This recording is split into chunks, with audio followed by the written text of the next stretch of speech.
일단 1번 문제는 이제 구구단 함수죠, 함수.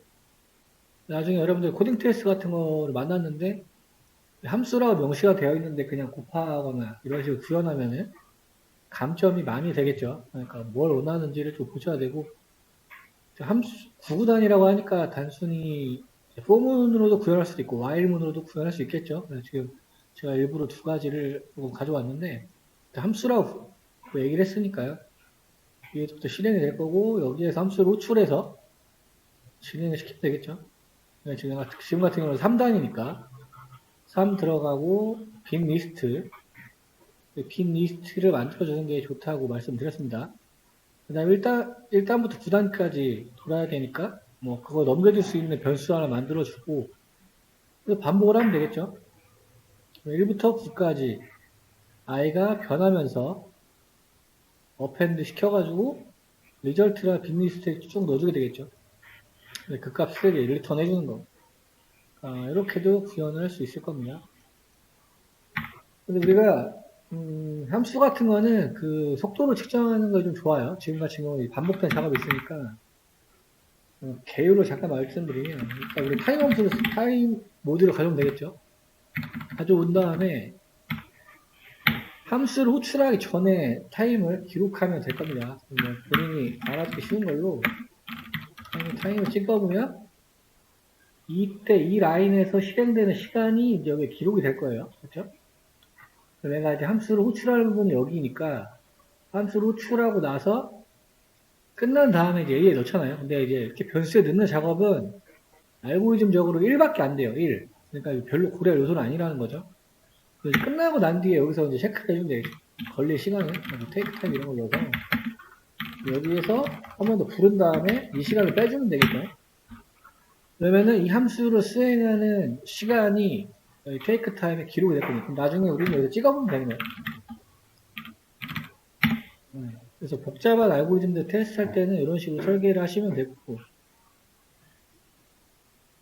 실행시켜볼까요? 근데 지금은 너무 짧죠? 이런 거는 거의 표출이 안 됩니다. 계속 실행을 시켜도 0으로 나올 거예요. 그러니까 한 10,000 정도는 넣어줘야 의미가 있을 겁니다. 지금 10,000도 0에 나오죠. 10만원 넘게 넣어야 될 것 같아요. 10만도 안 되네. 100만, 1000만 가야 될 것 같습니다.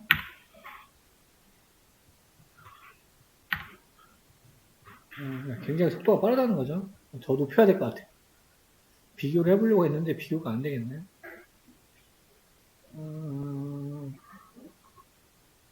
아니, 이건 될 수가 없겠다. 연산이 9번밖에 안 되니까 이거는 뭐 이거 높인다고, 그죠? 되는 게 아니네요. 이 구구단 문제에서는 좀 쓰기 어려울 것 같고, 만약에 이런 걸 좀 바꾸면 되겠죠? 요거를 뭐 한 10만, 100만을 처리를 하게 되면은, 어느 정도 측정이 될 겁니다. 지금 연산이 9번밖에 안 일어나서, 내가 뭐 아무리 빨리 한다고 해도 측정이 안 될 것 같아요. 포문으로 구현하면 더 단순해지겠죠? 그러니까 내가 변수를 적게 활용한다. 여기서는 솔직히 지금 변수를 i밖에 취급 안 하는 거잖아요. 하나죠, 하나. 그러니까 포문으로 쓰는 게 더 효율적입니다. 여기서 2단을 호출을 하고, 그렇죠? 얘는 9단까지 반복을 하고 i에다가 단 곱해주면 끝나겠죠? 그럼 여기에 어떤 단위 입력을 와도 처리를 할 수 있겠죠.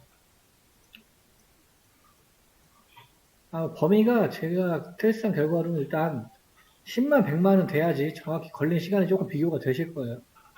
연산이 좀 많아야 되니까. 근데 지금은 뭘 해도 9번밖에 처리를 안 하기 때문에 측정하기가 좀 어렵네요. 알고리즘을 좀 말씀드리려고 했는데. 그래서 때에 따라서 뭐 포문을 쓰든 while문을 쓰든 골라서 쓰시면 되겠습니다.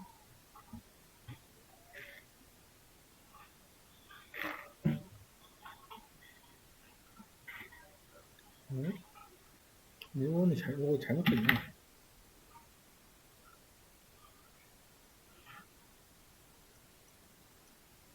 여기에 논이 나오는 이유 혹시 아시나요? 이런 거 좀 꼼꼼하게 보셔야 돼요. 지금 뭐 잘했는데 뭐 나온 것 같아요. 2단부터 9단까지 나왔는데 여기에 논이 나오는 이유는 원래 함수는 원래 리턴 값이어야 돼요. 리턴 값이. 호출을 했는데 지금 리턴 값이 없기 때문에 논이라고 출력이 되는 겁니다. 그러니까 사실은 이렇게 그냥 여기다 리턴을 넣어주는 게 맞죠. 이렇게 해야지. 음, 음, 음.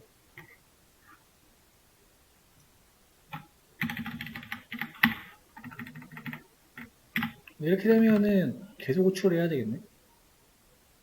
2가 들어가니까. 그쵸? 2.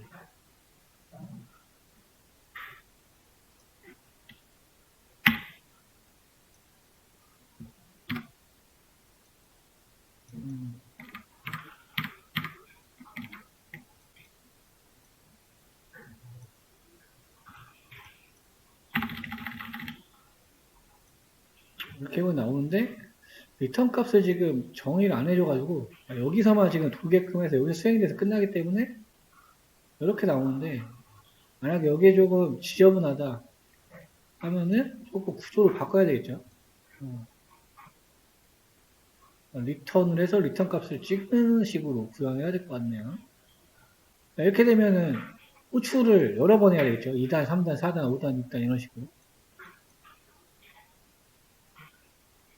그 정도 보시면 될 것 같습니다.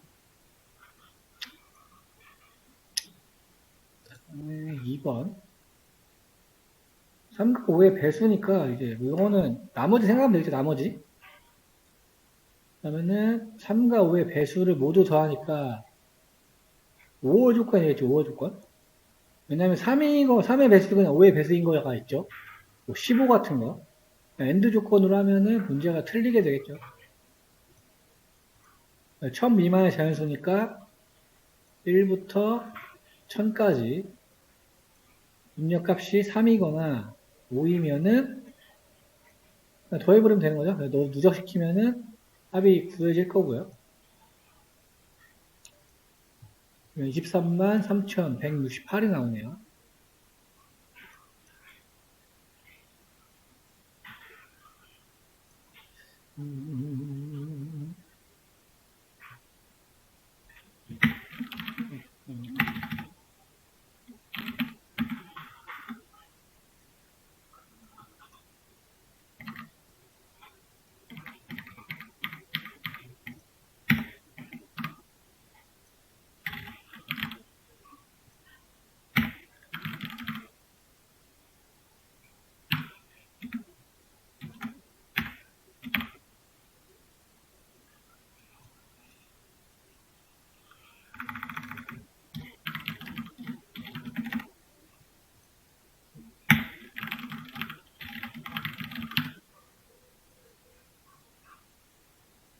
그런 숫자들이 존재하는 걸 나와 있죠.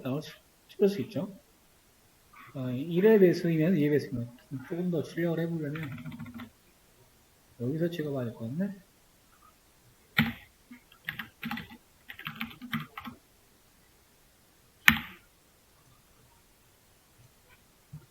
아마 앞쪽에 15 이런 게 있겠죠? 이런 거. 이런 숫자들을 3의 배수이면 5의 배수인 것들.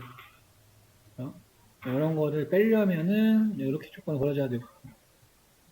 정답은 이게 맞겠죠? 이 문제는 23만 3,168. 단수는 수학 문제, 산수 문제였습니다. 3번 이런 게 좀 어려울 수 있어요. 이거는 아까 디버깅을 하면서 보도록 하죠.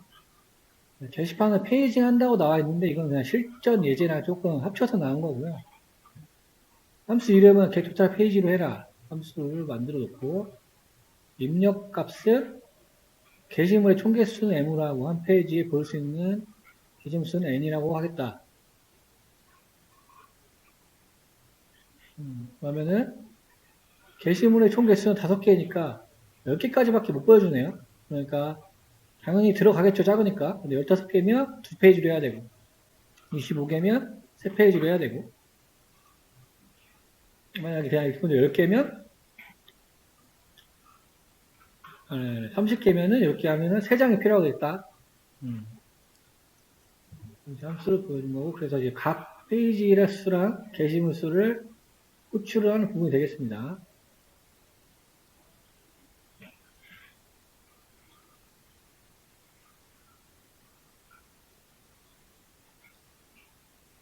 함수는 그냥 이제 메모리에 들어가죠. 메모리 들어가고 내려와서 프린트는 처음부터 쓰게 될 거예요. 5랑 10을 가지고 들어갔죠. 여기 자세히 보시면 5 나누기 10이잖아요. 5 나누기 10. 이거 되나요? 안 되나요? 나누기가? 프로그래밍 입장에서요. 그렇게 접근하면 안 된다고 전에 제가 한 2번 정도 말씀드렸어요. 인간이 계산하는 사용법 쓰시면 안 돼요. 이거는 그냥 나머지가 5예요. 나머지가 5. 연산이 안 되잖아요. 그렇죠? 여기서 이렇게 0.5를 하는 건 우리가 하는 거고, 그렇죠?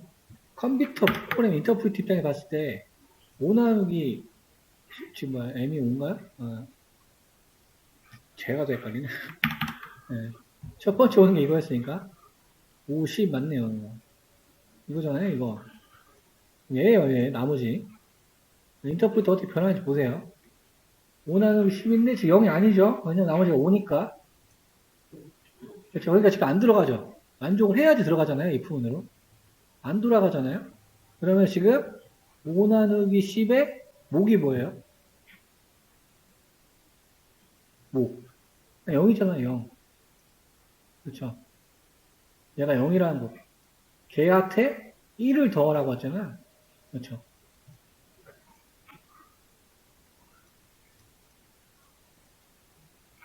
잘렸나? 그러니까 지금 1이 나오는 거예요. 1. 이거를 이제 이해를 잘 하셔야 돼, 처음에. 그러면 우리처럼 지금 0.5 접근하면 안 됩니다. 왜냐하면 인터프리터예요. 사람이 아니니까. 그 다음에 두 번째 라인으로 가겠죠. 그럼 지금 또 어떻게 되나요? 15 나누기 10이잖아요. 그렇죠? 얘는 뭐야? 한 번 되고 몫이 1이고 나머지가 5인 거죠.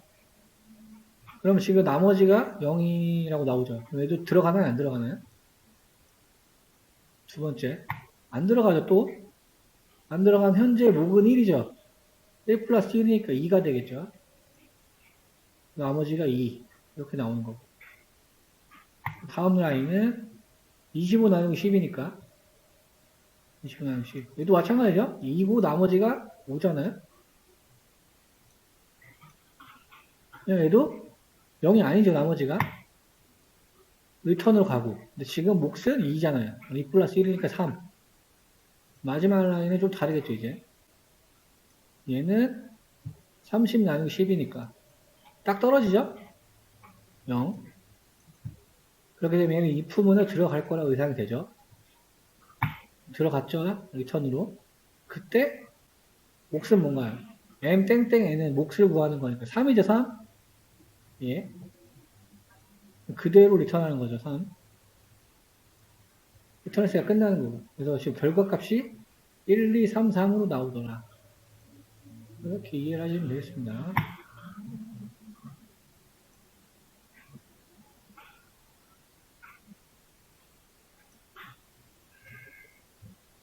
그냥 되고 4번 할게요. 4번.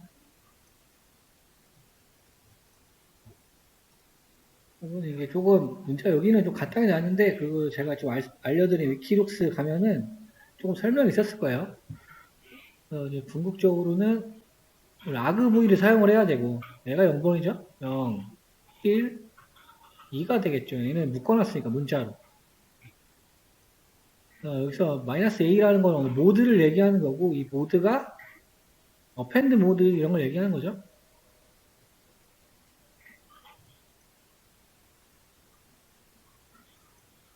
그래서 시스템 모듈을 가져와서 자, 옵션에 1번을 얘가 넣은대요. 그러니까 여기 지금 마이너스 달린 문자를 한 글자를 받는다는 얘기죠.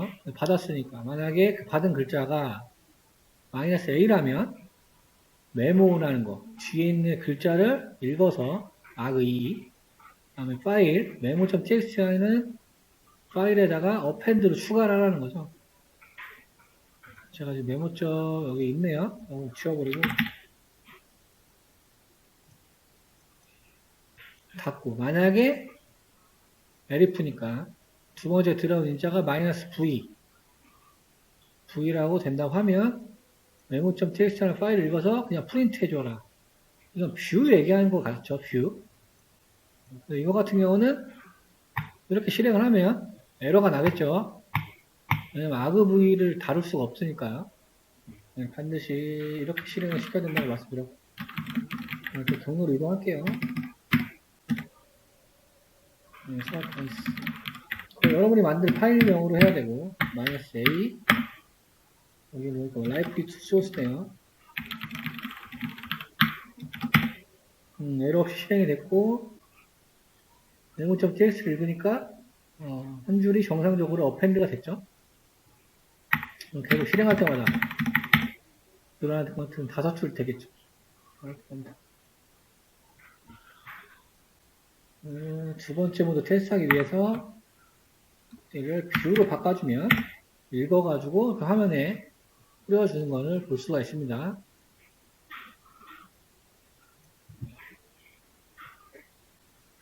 그러니까 이게 데이터, 그 콜앱 같은 툴만 사용을 하면은, 이거는 이해를 잘 못 하시더라고요.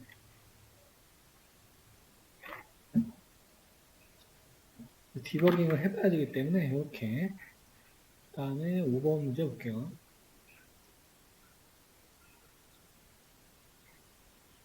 얘는 조금 이제 어려운 유형인데, 그죠? 탭 문자나 띄어쓰기 4개 한 거나 우리가 생각할 때 같잖아요. 그죠? 근데 얘는 뭐 어떤 파일이 있고, 소스, 데스티네이션 이렇게 하게 되면, 원래 여기 src에는 탭 기호가 있고, dst라는 파일에는 바뀐 게 이제 들어가겠다 이런 거죠. 그러니까 뭐 트랜스포즈를 하는 거죠. 저는 지금 보니까 파일명을 써야 되는데 h.txt가 있나?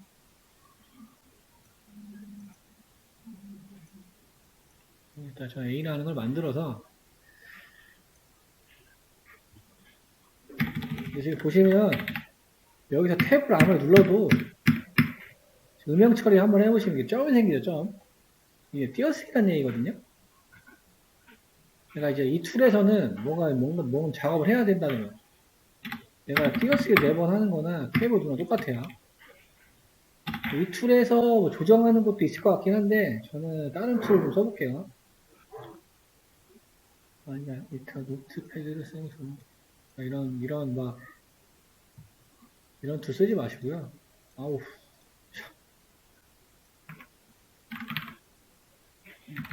무료 툴 같은 거 보시면 있어요, 이런 거. 노트패드 플러스 이런 거 다운받으시면은, 보세요. 탭을 하면 이렇게 생기죠. 화살표. 그렇죠? 띄어쓰기. 그러면, 띄어쓰기를 하면은, 표시가 돼요. 그러니까는, 다르다는 거예요, 다르다는 거. 그렇죠? 근데 뭐가 있어야 되니까, 원래 여기 뭐 있을 텐데, 테스트를 위한 거니까. 라이프, 이런 거 해놓고, 인위적으로 저장을 시켜놓을게요.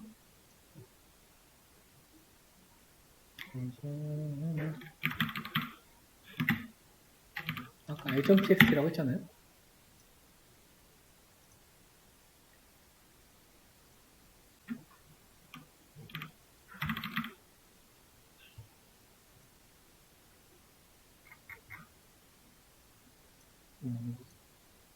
선생님도 저장이 안 됐네?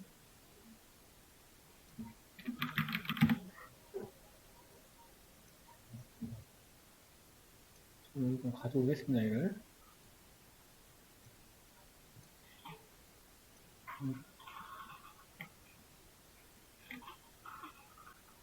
제가 지금 가져온 거, 보니까 이렇게 지금 보이죠? 화살표가. 얘는 실질적으로 탭으로 구분되어 있다는 거고, 얘는 인위적으로 제가 띄어쓰기를 하는 거. 그러니까 직접 보시려면 이렇게 보셔야지 정확히 테스트를 할 수가 있다. 어쨌든, 첫 번째 파일명이 원본 파일명이고, 두 번째가 내가 이제 만들어야 되는 파일명이겠죠? 경로를 읽어서, 그렇죠? 리플레이스 함을 통해서 탭 키로 구분된 것들은 띄어쓰기죠, 띄어쓰기 곱하기 4. 이렇게 바꿔라. 그렇죠? 메모리에서 바꿔줬으니까 다시 써줘야 되죠. 그래서 목적지에다가 써주기. 실제로 실행할 때는 얘는 5번이니까 저는 a.txt 하고 두 번째는 b.txt 하면 되겠죠. 정상적으로 실행이 됐고 새로 만들어졌죠. 라이트 모드 했으니까. 이 파일에서 다 점으로 나오면 되는 거죠. 정상적으로 바뀌었다라는 얘기예요. 근데 이게 뭐 안 중요할 수도 있긴 한데요. 저번에 잠깐 말씀드리긴 했는데 그 서버 같은 걸 보면, 그러니까 이런 툴을 안 사용하고 그냥 파이썬 언어로 코딩을 하게 되면 이 탭 키로 하시는 분이 있어요. 그러니까 막 언어가 예를 들어 이제 서버에 뭐 이런 식으로 돼 있었단 말이에요. A가 B라면 뭐 이렇게 하고 엔터를 치고 이런 식으로 돼 있었는데 잘 모르는 사람이 여기 들어가가지고 4칸 써 있으니까 가가지고 탭을 누르고 바꾼 거예요. 그러면 이제 컴파일은 정확히 되는데 나중에 이 파일을 돌리면 계속 에러가 나요. 여기서 탭 어쩌고저쩌고 나올 거예요. 이걸 이제 아는 사람은 들어가서 확인해 보는 거예요. 여기가 탭으로 띄었나 띄어쓰기로 띄었나. 그럼 이제 가서 띄어쓰기를 4칸 하잖아요. 그 정상적으로 동작을 합니다. 그러니까 이제 프로그래밍 언어에서는 탭이랑 띄어쓰기 4번 하는 거랑 다르게 인식을 한다는 거예요. 이거 같은 경우는 툴이 자동으로 잡아주니까 그게 정상적으로 되는 거고 실제로 그렇습니다. 그리고 우리가 탭 키워를 또 많이 쓰는 거는 원본, 로우 데이터, CSV 같은 형태의 로우 데이터들은 띄어쓰기로 구분되어 있는 것도 있고 콤마로 구분되어 있는 것도 있고 세미콜론으로 구분되어 있는 것도 있고 그렇죠. 지금처럼 탭 키워로 구분되어 있는 것들도 있어요. 그러니까 간혹 이런 거를 지금처럼 처리해야 될 경우가 생길 거예요. 데이터 과학자한테는 중요합니다. 왜냐하면 데이터를 통찰하는 기본적인 능력이거든요. 그래서 이런 거 한번 알아두시면 좋을 것 같아요. 그래서 제가 이제 이 문제를 굳이 조금 집중적으로 보고 있는 이유도 이렇습니다.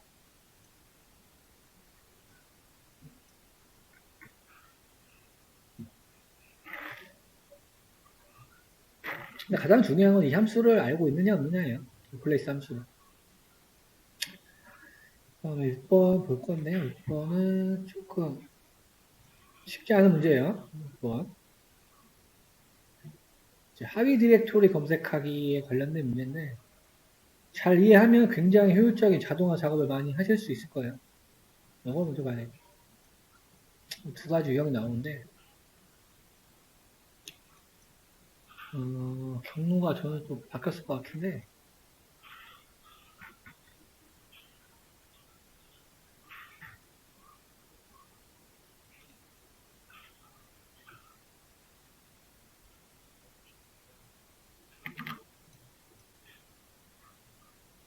어디네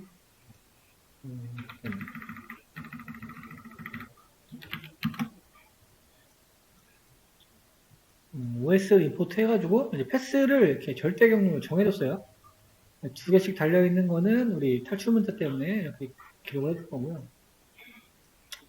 자, 쭉 내려오다가 지금 함수 호출은 여기서 한 거죠. 패스를 전달하네요. 패스는 위에 있으니까 이걸 가지고 여기에 들어가겠죠 이게. 트라이브로 돼 있어요. 지금 트라이브. 파일 네임스.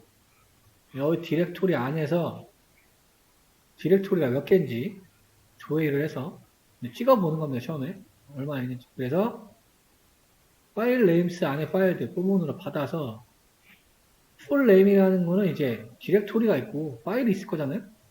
걔를 지금 연결시켜 준다는 거예요. 그래서 풀 파일 네임으로 앞에 경로가 나올 거고 뒤에 뭐뭐점 뭐 파이 뭐뭐점 txt 이런 식으로 나오겠죠.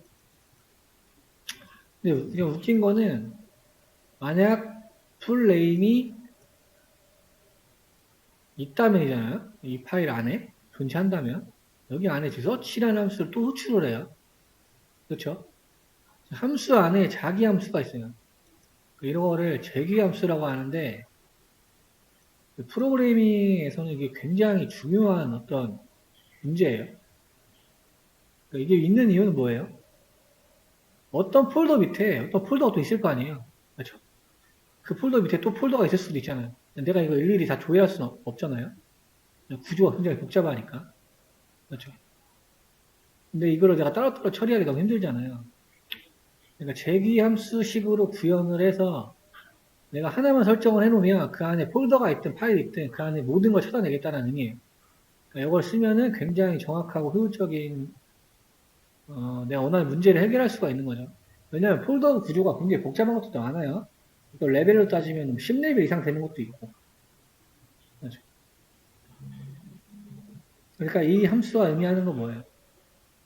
폴더 안에 폴더가 있다면, 그렇죠? 폴더 안에 폴더가 있다면 이걸 구현하는 거예요. 그 다음에 없다고 하면 else문을 타고 하면 다 찾았어요. 이제 폴더가 없어요. 그럼 이제 파일 네임을 찾아야 되니까 우리 마이너스 1이 뭐였죠? 마이너스 1? 마이너스 1은 확장자잖아요. 제일 끝에 얘기하는 거니까. 확장자가 파이썬 파일이라면 프린트해라라고 되어 있는 거죠. 여기 퍼미션 에러라는 거는 이제 폴더 같은 데 접근이 안 될 수가 있는 경우가 좀 있죠. 윈도우도 그렇고 리눅스도 그렇고 그럴 때 강제로 프로그램이 동작하게 하기 위해서 일단 try except 문으로 만들어 놓는 거예요. 동작을 시켜보면은 이렇게 나와요. 굉장히 많죠. 네, 지금 요 폴더 밑에 있는 모든 파이썬 파일을 출력하도록 만들어 놓은 거예요. 저는 지금 프린터문 일부 여기 찍어놔가지고 좀 더럽게 보이는데요. 이렇게 하면은 정확히 파이썬 파일들만 출력되는 걸 볼 수 있죠. 지금 이거 같은 경우는 폴더 밑에 있는 파일들이잖아요. 이런 것까지 다 찾아낼 수가 있습니다.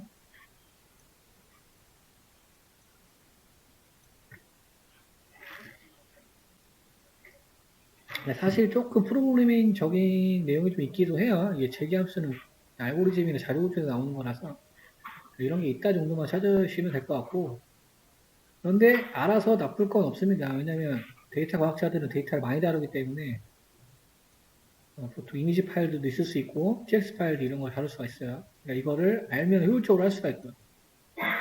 이런 걸 안 쓰면은 내가 이거를 다 옮겨야 되는 거죠. 자기 본인이. 근데 사실 제기를 몰라도 다른 문제가 하나 더 있었어요. 제기를 몰라도 함수를 잘 쓰면 돼, 함수. 더 짧아졌죠, 코드가. 더 짧아졌고, 여기서는 워크라는 함수가 있습니다. 워크. 워크 걷는다라는 의미잖아요. 여기 경로를 걷는데요, 얘가. 걸어가면서 패스, dir, 파일스라는 걸 각각 받는다고 합니다. 받아서 파일스라는 거예요, 파일 네임. 이제 똑같아요. 그 안에 뭐가 있는지 나는 모르겠고 확장자가 파이썬인 것만 다 받겠다.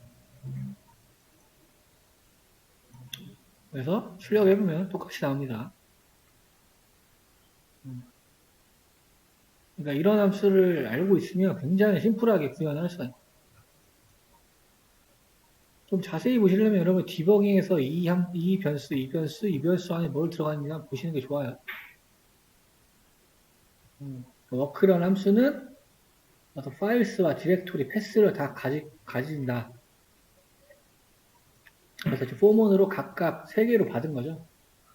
여기에는 절대 경로가 다 포함된 게 들어있을 거고 여기서 파일 네임, 그 안에 파일이 있다면 모든 파일을 조회해서 확장자만 찾아가지고 확장자가 파이썬 파일인 것만 어디에 있는지 경로를 찍겠다는 얘기죠.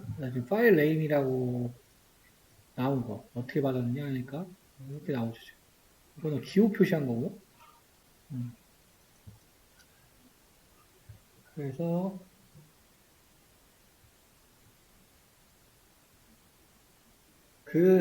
지금 뭐 줌으로 물어보신 분이 계신데 이게 산수 문제라고 생각을 하시면 안 돼요. 지금 우리 프로그래밍 할 때 다루는 문제가 내가 여기 와서 지금 산수를 왜 하지? 그럼 우리가 어렸을 때 산수 왜 배우나요? 어차피 나는 산수를 할 전공은 아닌데. 그렇죠? 그러니까 사고를 키우기 위한 거예요, 사고를. 어떤 문제가 만났을 때 그 문제 해결을 위한 생각을 하다 보면 반드시 산수와 수학적인 내용이 필요하죠. 그거는 뭐예요? 효율성하고 직결이 되어 있는 거죠. 우리가 미적분 왜 배우나요? 뭐 순환기울기 구하려고 배우나요? 우리가 이제 조금 나이가 들면은, 내가 만약에 오너 입장이라 생각을 해요. 약간 여담이긴 한데. 나는 배를 하나밖에 없어, 배. 그럼 배에다가 가장 최적으로 물건을 가장 많이 실어야 될 거 아니에요. 그렇죠? 공간을 계산해서. 그렇기 때문에 우리가 적분 배우는 거예요. 왜냐면 그게 다 돈이잖아요, 돈. 내가 그러려고 공부하는 거지. 내가 수학 문제 풀려고 공부하는 게 아니잖아요. 프로그래밍도 마찬가지. 지금 여기서 이 기본적인 이런 산수나 알고리즘적인 거 안 하고 가면은 그냥 선형대수와 행렬 나오면은 이게 뭔지 이해가 안 되는 거예요. 항상 선행이 중요해요, 선행. 국어, 영어 이런 것들은 우리가 주로 쓰잖아요, 평상시에.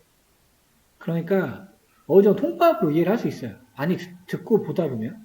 그런데 이제 수학적 요소가 가미된 학문들, 수학, 프로그래밍. 프로그래밍은 애초에 에러가 나죠. 얘는 넘어가지를 않아요. 수학은 뭐 내가 답안지 보면 되잖아요. 얘는 에러가 나면 다음 라인 넘어가지 않아요. 그래서 반드시 선의수를 해야 돼요.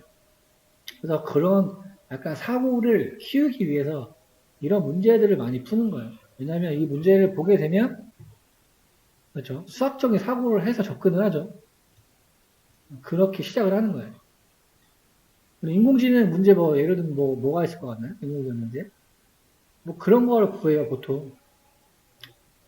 우리가 원자재 가격을 예측해라. 이런 게 나와요.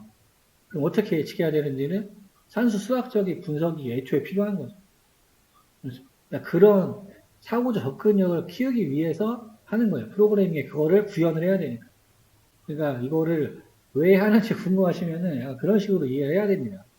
내가 이건 재미가 없는데 이거 왜 하는지 모르겠는데 라고 생각을 안 해버리시면은 나중에 이런 어떤 문제를 봤을 때 생각에 고리가 안 잡혀요. 그러니까 그냥 원자재? 이거 어떻게 구하지? 이렇게 되는 거예요.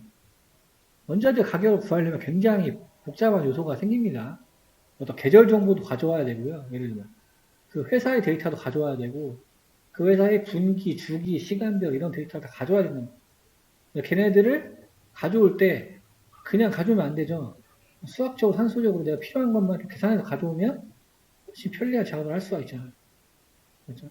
근데 파이썬에서는 사실 지금 많이 안 다루고 있는 거예요. 이 책은 굉장히 쉬운 책이에요. 그러니까 어느 전공 상관없이 입문하기 쉬운 책입니다. 다른 문제를 보시면 훨씬 어렵다는 생각이 드시고. 이제 파이썬 언어 자체를 진입하시는 분이 처음이기 때문에 일부러 이 문제를 하는 거고, 여기에 나오는 문제들도 제가 일부러 풀어보는 거예요. 그래야지 어느 책 한 권은 내가 그래도 꼼꼼히 정복했다는 느낌을 느끼실 수가 있잖아요. 내가 필요한 것만 풀다 보면, 응용이 안 돼요, 응용이. 그러니까 이거 되게 굉장히 쉬운 책이라고 생각하셔야 돼요. 물론 지금 제가 어렵다고 하는 문제들은 쉬운 문제는 아니에요. 근데 이제 풀어보고 안 풀어보고가 이 생각을 내가 해봤냐 안 해봤냐가 되기 때문에 조금 어려우셔도 저한테 물어보세요. 왜 이걸 하는지 그런 거 되게 질문 좋아요. 왜 이걸 하는지. 아니면 너무 쉽다 다른 문제를 원한다 뭐 이런 것도 말씀해 주시면 되고요. 굉장히 꼼꼼히 보셔야 돼요. 프로그래밍. 이게 안 넘어가 에러가 나면 다음날에는 안 돼요. 우리 영어는 틀려도 되잖아요. 문법 좀 틀려도 이해가 되잖아요. 이렇게 뭐 하다 보면 뒷문장 단어 틀렸네? 프로그래밍은 앞에 틀리면 다음 라인으로 넘어가지 않습니다. 그래서 반드시 이해를 하셔야 돼요. 특히 문법. 그러니까 여담이 좀 길어졌는데 일단 6장까지는 끝났고요. 이제 남은 게 별로 없어요. 이제 정규식하고 트렌디한 게 좀 있는데 이걸 보고 하면은 아마 이번 시간 다음 시간 하면은 끝날 것 같습니다. 제 계획은. 그래서 이거는 나온 지 얼마 안 된 이론이에요. 3.7부터 적용이 된다고 보시면 될 것 같습니다. 파이썬. 여기서도 뭐 날아오르기 뭐 이런 식으로 표현이 되고 있죠. 네, 여기 뭐 간략히 설명이 나옵니다. 뭐 유니코드랑 우리 아스키 코드 뭐 역사가 살짝 나와 있는데요. 최초에는 이제 아스키 코드라는 걸 사용을 했어요. 왜냐하면 컴퓨터는 아직도 0과 1밖에 모르는 바보지만 그렇죠. 우리가 숫자로만 표현을 할 수가 없잖아요. 문자를 많이 쓰다 보니까. 그럼 내가 막 정보를 보내야 되면은 숫자로 보내면 좋은데 해석을 또 해야 되잖아요. 어렵잖아요. 그러니까 예전에는 127개로 이게 다 가능했다는 얘기예요. 왜냐면 영어밖에 안 썼으니까. 영어 뭐 A면은 얘를 나는 7로 하겠다. 이런 식으로 교환을 했어요. 127개 문자가 처리를 했었는데 유럽이랑 아시아가 다 쓰다 보니까 127개로는 절대 표현을 할 수가 없죠. 유니코드라는 게 나옵니다. 파이썬에서도 쓰는 게 다 유니코드예요. 유니코드는 국제 표준이죠, 국제 표준. 앞에 이렇게 U라고 나와 있는 것들 여러분 자주 보시게 될 거예요, U. 이런 기호가 있으면, 아, 얘는 유니코드를 말하고 있구나. 라고 나오고, 각자 이제 뭐 서유럽 문자세, 우리 문자세 이런 거를 다 서로 교환하기 위해서 유니코드라는 게 만들어졌고, 세계 표준으로 쓰고 있다. 라고 합니다. 그래서 여기 보면 인코딩. 인코딩은 문자 그대로는 암호화죠, 암호화. 반대는 디코딩이죠. 일례로는 압축이라고 표현을 할 수 있죠. 디코딩은 압축을 해제하는 게 되겠고요. 그렇죠. 하는 방법이 굉장히 단순합니다. 지금 A라는 변수에 life to short라는 문자를 집어넣었어요. 예를 영어죠, 영어, 잉글리시. A를 인코딩 했네요, 인코딩. UTF-8이라는 걸로 인코딩을 했습니다. 지금 보면은 찍어봤어요. 그래서 인코딩하고 찍어봤더니 앞에 B라는 게 찍히면서 바이트를 얘기하는 거예요, 바이트. 그래서 타입이 뭐냐 찍어봤더니 바이트스라는 게 나와요. 그렇죠. 이건 이제 영어라서 이게 인코딩이 가능한 거고요. 어쨌든 중요한 건 뭐냐면 바이트 문자열로 인코딩했다. 8이 뭐예요? 8? 우리 8비트가 1바이트잖아요. 그렇죠? 8비트가 1바이트입니다. 8비트. 1바이트. 이거는 아마 조금 이런 과목을 들으셨으면 아시는 분도 많이 계실 거예요. 한글 같은 경우는 16바이트죠. 16비트죠. 16비트. 한글은 16비트예요.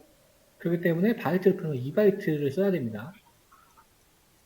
근데 사실 요거 보시면 이런 거를 유의미하게 생각하지 않죠. 그냥 자동으로 다 해주기 때문에 파이썬. 그러면 이제 한글을 지금 인코딩 했어요. 여기는 뭘로 인코딩 했냐? EUCKR로 인코딩 했다고 합니다. 한글이란 글자죠. 글자. 근데 뭐, 보니까 내가 모르는 무슨 이상한 기호가 돼버렸어요. 그렇죠? 인코딩을 했기 때문에. 바이트라고 나오고. 근데 얘를 인코딩을 해요.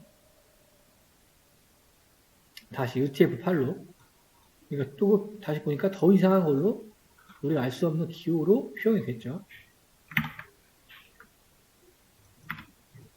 이제 디코딩은 그렇죠. 압축 해제, 복호화라는 의미를 가지고 있으니까 아까 UCKR로 인코딩한 거를 디코딩했습니다. 정상적으로 원래 내가 인코딩했던 글자가 튀어나왔죠. 그런데 잘못된 문법, 잘못된 언어 코드로 디코딩을 했더니 에러가 어떻게 나와요? 유니코드 에러. UTF-8 코덱은, 바이트 코덱은 유효하지 않다라고 나오죠. 그러니까 EUCKR로 인코딩을 했으니까 압축 해제할 때도 그렇죠. EUCKR로 디코딩을 해줘야지 원래 문자가 나오겠죠. EUCKR은 뒤에 나오겠지만 우리 대한민국 전용이에요. 전용 문자 셋입니다. 근데 여기는 이제 뭐 인코딩 디코딩이 나오고 네트워크 송수시대에 관련된 내용이 나오는데요. 별로 중요한 내용은 아닙니다. 그러니까 문자열 인코딩 한 거를 좀 보셔야 된다는 거예요. 얘는 지금 EUCKR로 했는데 그렇죠. 생략하면은 UTF-8로 된다. 뭐 이런 게 나오는 거고 참고만 하시면 될 것 같아요. 우리는 뭐 이렇게 뭐 보내고 받고 이런 거 중요하게 다룰 시간이 없어요. 예전에 코드를 보면 이렇게 주석 처리가 되어 있는 코드들이 많아요. 얘도 파이썬 3.8인가 7 버전 이전에 이렇게 표시를 해야만 우리가 여기에 쓰는 문자들을 그 문자로 인식을 했었어요. 근데 지금은 저거 안 쓰셔도 상관없습니다. 옛날 코드들 얘기하는 거예요. 옛날 코드들. 근데 여러분들 많이 다루다 보면 이렇게 돼 있는 것들이 있어요. 그럼 이거 옛날에 구현한 프로그램이구나 라고 그냥 보시면 됩니다. 예전에는 저렇게 사용을 했었다. 지금부터 나오는 내용은 좀 어려울 수가 있습니다. 생소해서 자주 쓰진 않은 것 같아요. 저에게 일부러 조금 이거를 좀 집중적으로 했었는데 뭐 어려워하시는 게 같더라고요. 파이썬이 이제 업데이트가 되면서 특이한 문법들이 좀 생겼어요. 클로저라는 것과 데코레이터. 그러면 사실 여러분들이 알아두면은 조금 더 재미있게 쓸 수 있어요. 효율적으로. 그런데 몰라도 상관없다. 다른 언어 하신 분들은 여기에 좀 거부감이 있으신 분들이 많아서. 클로저라는 거는 내부자라는 얘기거든요. 내부자. 그러니까 함수 안에 함수가 있다는 거예요. 함수 안에 함수가 있다. 오퍼레이터는 지금 아직 안 나왔고요. 이 코드를 한번 우리가 볼게요. 변수가 있구나, 아니, 함수가 있구나. 내려가죠. 이것도 이제 오늘 할 거예요. 이 조건을 만족을 합니다. 만족을 하니까 들어오게 돼요. net 뭘3이라는 변수에 뭘3 호출하죠. 이거 호출했죠. 3 들어가요. 호출이 됐으니까 들어가죠. 들어갔는데 래퍼라는 애가 있어요. 함수 안에 함수가 있죠. 근데 뭔지 모르잖아요. 얘는 그냥 얘를 리턴을 해줘요. 그러니까 리턴을 뭘로 해주는 거예요? 함수를 리턴해 주는 겁니다. 함수를. 래퍼라는 함수를 리턴해 준다는 거예요. 얘는 끝나요. 그 다음에 여라인으로 넘어와요. 그렇죠. 얘도 똑같죠. 얘도 함수를 리턴 받았어요. 그러니까 지금 이 각각 뭘3이라는 것과 뭘5라는 변수는 함수를 가지고 있는 거잖아요. 그렇죠? 여기서 이제 이 라인에서 뭘3이 10으로 칠했어요. 근데 아까 함수를 리턴 받았다고 했죠. 그러니까 얘가 어디로 들어가냐면 안으로 들어가요. 안으로. 그 래퍼에 이 n이 10이 되는 겁니다. 10이. 그럼 원래 3이었잖아요. 3 곱하기 10. 30이 될 거고요. 얘는 50이 되겠죠. 근데 이거 조금 헷갈릴 수 있으니까 디버깅해서 볼게요. 아, 근데 이미지네. 이 파일은 그 위키룩스에 있습니다. 그러니까 이거는 거기서 복사해서 사용하면 돼요.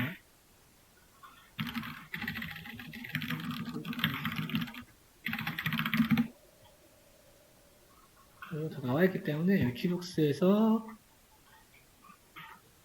이 부분이 이거죠. 이 부분이죠? 클로저 데코렉터. 이거를 복사하겠습니다.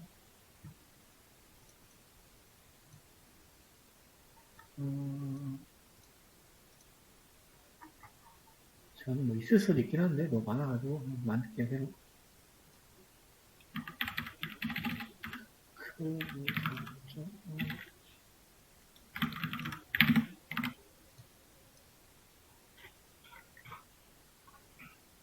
다음에 여러분 나중에 요거 디버깅 할 때 얘를 여기다 두시면 안 돼요. 주석 처리한 줄에다가 여기다 두셔야 됩니다.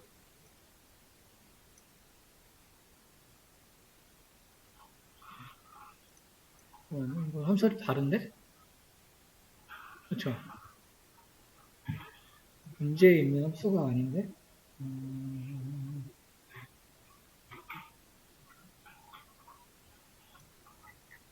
똑같긴 한데 이게 바뀌었나 보네요 또. 요거죠? 요거로 볼게요. 이게 더 어려울 수가 있으니까.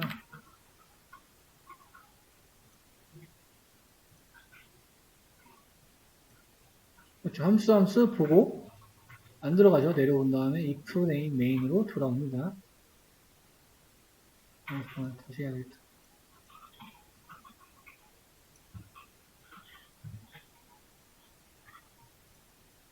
밑으로 내려와서 뭘3 지금 m은 3이에요. 왜냐면 호출이 지금 얘는 여기로 간 거잖아요. 3을 가지고 들어갔는데 함수 안에 함수가 있다 보니까 밑에 라인으로 가긴 가요. 근데 지금 바로 여기로 오죠. 안 들어가고. 그렇죠. 래퍼로 오죠. 그럼 다음 라인. 지금 리턴 뭘 해줬냐라고 나오죠. 리턴을 보니까 리턴 머리라는 걸 리턴해줬는데 얘는 지금 뭐 주소값이 나와요. 래퍼라고 하는 함수를 리턴했습니다.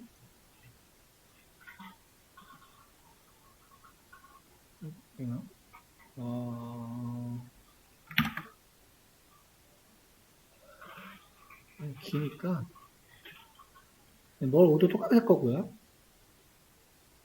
얘도 지금 리턴을 래퍼 함수로 했다.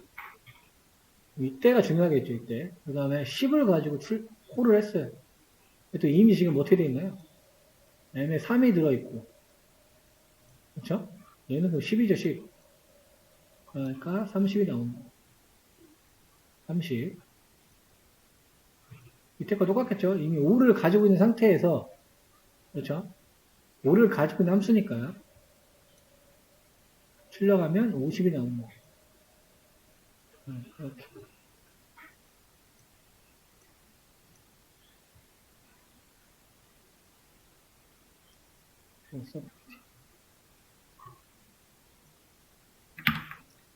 여기 이제 클로저라는 기능입니다. 그래서 클로저, 함수 안에 함수가 구현되어 있는 게 클로저라고 하는데, 사실 자주 쓰진 않아요.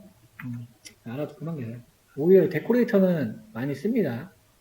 데코레이터라는 거는 우리 장식이라는 의미죠, 장식. 여러분 나중에 파이썬으로 서버를 구현할 때 데코레이터를 굉장히 많이 씁니다. 트렌디하게.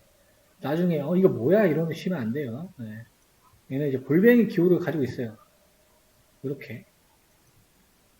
기존 함수를 바꾸지 않고 추가할 수 있게 만드는 클로저가 이렇게 복잡하게 나오는데 이것보다는 이렇게 골뱅이가 지금 일랍스라는 게 붙어 있죠. 일랍스라는 거는 얘잖아요. 얘. 이 함수 이름이잖아요. 얘 밑에 구현되어 있는 얘는 이 함수는 일랍스라는 함수 소속이 돼버려요. 이 말은 즉슨 뭐냐면 일랍스라는 함수는 myfunc라는 함수는 일랍스라는 함수에 의해서 수행이 된다 라고 생각하시면 됩니다. 이렇게 붙어 있으면 바로 위에다 이렇게 달아줘야 돼요. 데코레이터 장식자를. 그러면은 이 함수는 동작하는 게 바뀌어요. 위의 함수를 통해서만 이 함수가 수행이 되게끔 만들어집니다. 이렇게 하는 이유가 이제 있으니까 이런 걸 사용을 하겠죠.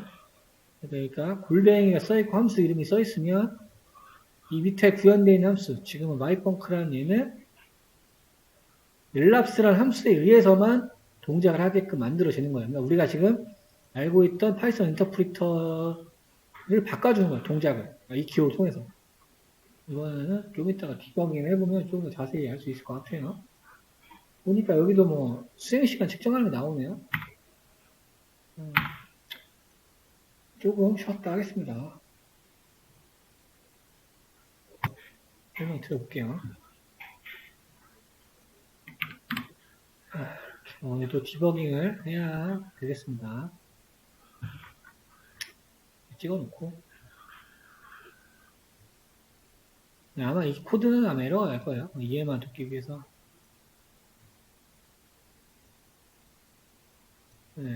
라이브러리 임포트하고 일랍스를 함수 메모리에 넣어주고요. 그 다음 지금 데코레이터 달린 일랍스라는 곳에 도착을 했어요. 그래서 아무튼 이제 여기 밑에 있는 myfunc라는 애는 이 일랍스라는 데코레이터에 의해서 얘 종속이 돼버려요. 일랍스라는 것에 의해서만 수행이 되겠습니다. 그러니까 얘가 지금 보면은 이렇게 들어가는 거예요.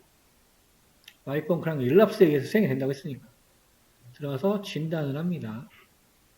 그 다음에 들어가서 내가 뭐 전달할 게 없으니까 또 return이 래퍼로 하는 걸로 되는 거예요. 그러니까 지금 이거를 얘는 동작을 한다는 게 될 거예요. myfunc라는 거는. 그래서 다 돌아왔죠. 그 다음에 myfunc라는 것을 호출을 합니다. myfunc라는 것을 호출해요. 어디로 들어가는지만 보면 되겠죠. 그럼 우리가 데코레이터 역할을 확인을 해보는 거예요. 우리가 일반적으로 이렇게 호출하면 얘가 여기로 들어가야 되잖아요. 데코레이터가 아니면. 그렇죠? 보면 여기로 가죠. 왜냐면 아까 래퍼라는 걸 갖고 있었잖아요. 여기로 들어가게 됩니다. 그래서 지금 보면은 두 개가 이렇게 있어요. 아그스라는 거에는 유니드 파이썬이라는 글자가 들어갔죠. 이게 우리 매개변수죠. 매개변수 가변인자. 처음 보는 애가 생겼어요. 곱하기 두 개이네. 얘랑 똑같은 기능을 해요. 그러니까 매개변수에도. 근데 얘는 딕셔너리 전용이라고 생각해요. 딕트 전용. 근데 지금 어차피 인자가 하나니까 여기는 아무것도 넣을 게 없죠. 그래서 지금 왼쪽에 지역 변수에는 아그스라는 곳에는 유니티 파이썬이 전달이 된 거고 KW 아그스에는 아무것도 전달할 게 없으니까 그 다음에 뭐 시간은 잰 거고요. result라는 변수에다 오리지널 펑크라는 것도 호출해요. 그렇죠? 이때 어디로 가는지 보면 되겠죠. 여기서 말하는 오리지널 펑크는 뭘까요? 예. 왜냐면 아까 엘랍스의 인자로가 들어갔잖아요. 데코레이터 통해서. 그래서 이 결과가 리절트라는 걸 담기게 되겠죠.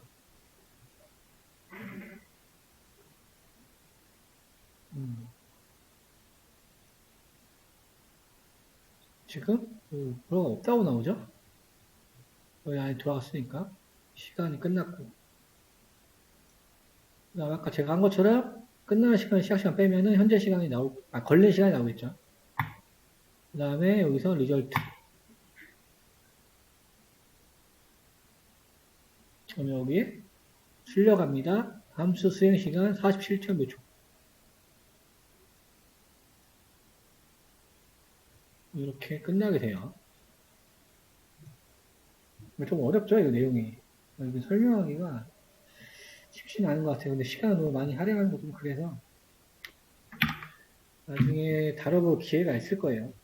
중요한 거는 얘에 의해서만 수행이 된다는 거. 그러니까 우리가 모듈 전에 배웠잖아요. 모듈하고 패키지. 그렇죠. 이 요거는 임포트가 될까 안 될까요? 임포트가 안 돼요. 네, 그게 큰 차이점이에요. 왜냐면 이 함수의 수속이라서 이 함수는 얘만 쓸 수 있어요. 그러니까 다른 데서 이 함수를 임포트를 할 수가 없어요. 이거는 패키지랑 모듈 정확히 이해하셨으면은, 그렇죠? 우리가 이 파일이 decorate.py라고 하면, 그렇죠? from decorate import yfunc라는 걸 원래 하면 사용할 수 있었잖아요?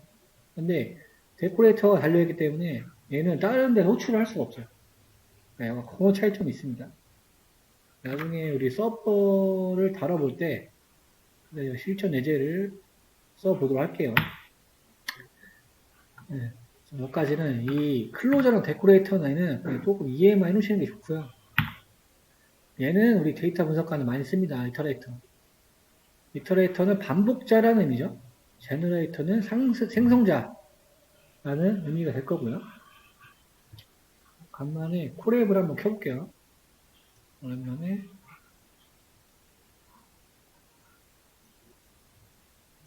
네, 여기서 코드를 한번 보도록 할게요. A라는 곳에 1, 2, 3 넣고 IA에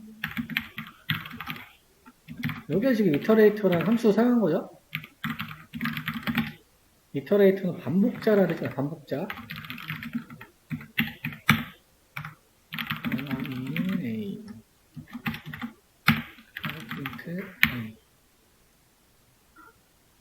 이것도 반복하네요. 반복자로. 근데 이게 지금 뭐예요?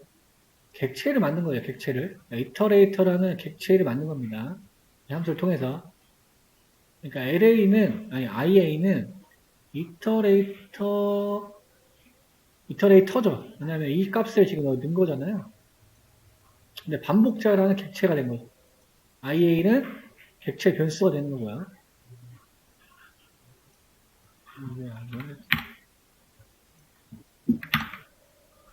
이거를 여기서 한번 해볼 로컬에서 해볼게요. 그러면 IA에서 I를 임시 변수 받아서 찍는 거니까 1, 2, 3이 나와야 되잖아요.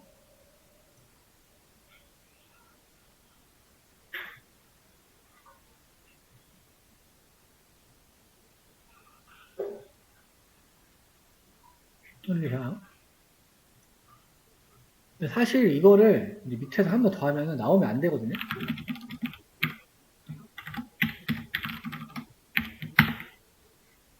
지금 보면 실행이 되나요? 안 되나요? 안 나오죠? 안 나온 이유가 뭐예요? 얘는 한 번을 반복하면은 그 다음 못 써먹어요. 위에서 한 번 써먹었기 때문에 밑에서는 출력하면 안 나옵니다. 다시 한번 해볼게요. 1, 2, 3, 4, 5 넣었어요. 됐죠? 그 다음 밑에서도 똑같이 안 나와요. 아무것도. 반복자라는 거는 한 번씩만 한 번만 사용할 수 있어요. 한 번만 순회할 수 있다는 거예요. 약간 이제 프로그래밍하고 좀 오차가 생길 수가 있는데, 장점은 뭐가 있을까, 이렇게 하면. 여기 만약에 내가 다룰 데이터라고 해요. 굉장히 중요한 데이터라서, 한 번만 건드려야 돼요. 얘를, 이게 컴퓨터든 프로그래밍이든 뭐든 간에 얘를 두 번 건드리면 안 돼, 죽어요. 그렇죠? 이럴 때 사용할 수 있겠죠. 한 번만 반복하도록 만드는 거예요. 위에서 반복을 했기 때문에 밑에서는 아무리 이 객체의 조건에서 반복을 해봤자 아무것도 안 나옵니다. 여기에 이터레이터라고 보시면 되고, 인공지능에서 굉장히 많이 써요. 왜냐면 데이터를 우리 학습을 시키는데, 예를 들어 데이터가 막 10만 개가 있다고 쳐요. 그러면은 한 번씩만 우리가 공부를 해야 된다는 전제 조건이 있는데, 그렇죠? 이렇게 해서 얘가 만약 동작을 한다고 하면 많이 학습한 애가 성능이 좋아지겠죠? 그렇죠? 모의고사를 한 번씩만 풀어야 되는데 얘는 지금 막 10만 번 풀고 왔어요. 그러면 어떻게 돼요? 얘가 최고죠. 그렇죠? 이런 문제들이 있기 때문에 이런 걸 사용을 해요. 한 번씩만 반복하게 만드는 것. 반복자라고 얘기를 하고, 다시 보시면. 그래서 객체다. 사실 파이썬은 다 객체예요. 파이썬은 뭐 함수도 객체고 다 객체입니다. 객체. 그래서 얘를 이제 이터레이블하다고 하고요. 지금 접근을 해서 반복을 했기 때문에 다시는 읽을 수가 없다. 되겠습니다. 그래서 이제 얘를 굳이 쓰려면은 여기 이제 뭐 두 개가 나오긴 하는데 이것도 볼게요. 조금 중요할 수가 있기 때문에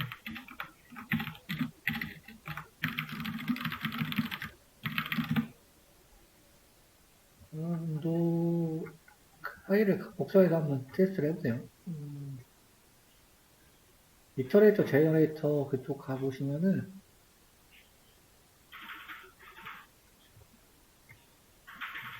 이터레이터 파일가 있어요. 얘부터 좀 해볼까요? 얘도 next.ia를 하게 되면 이거 다시 메모리 올려두고요. 반복해버렸나. 여기서 이거 써서 이거를 잠깐 반복을 시켜가지고 안 나오는 거죠.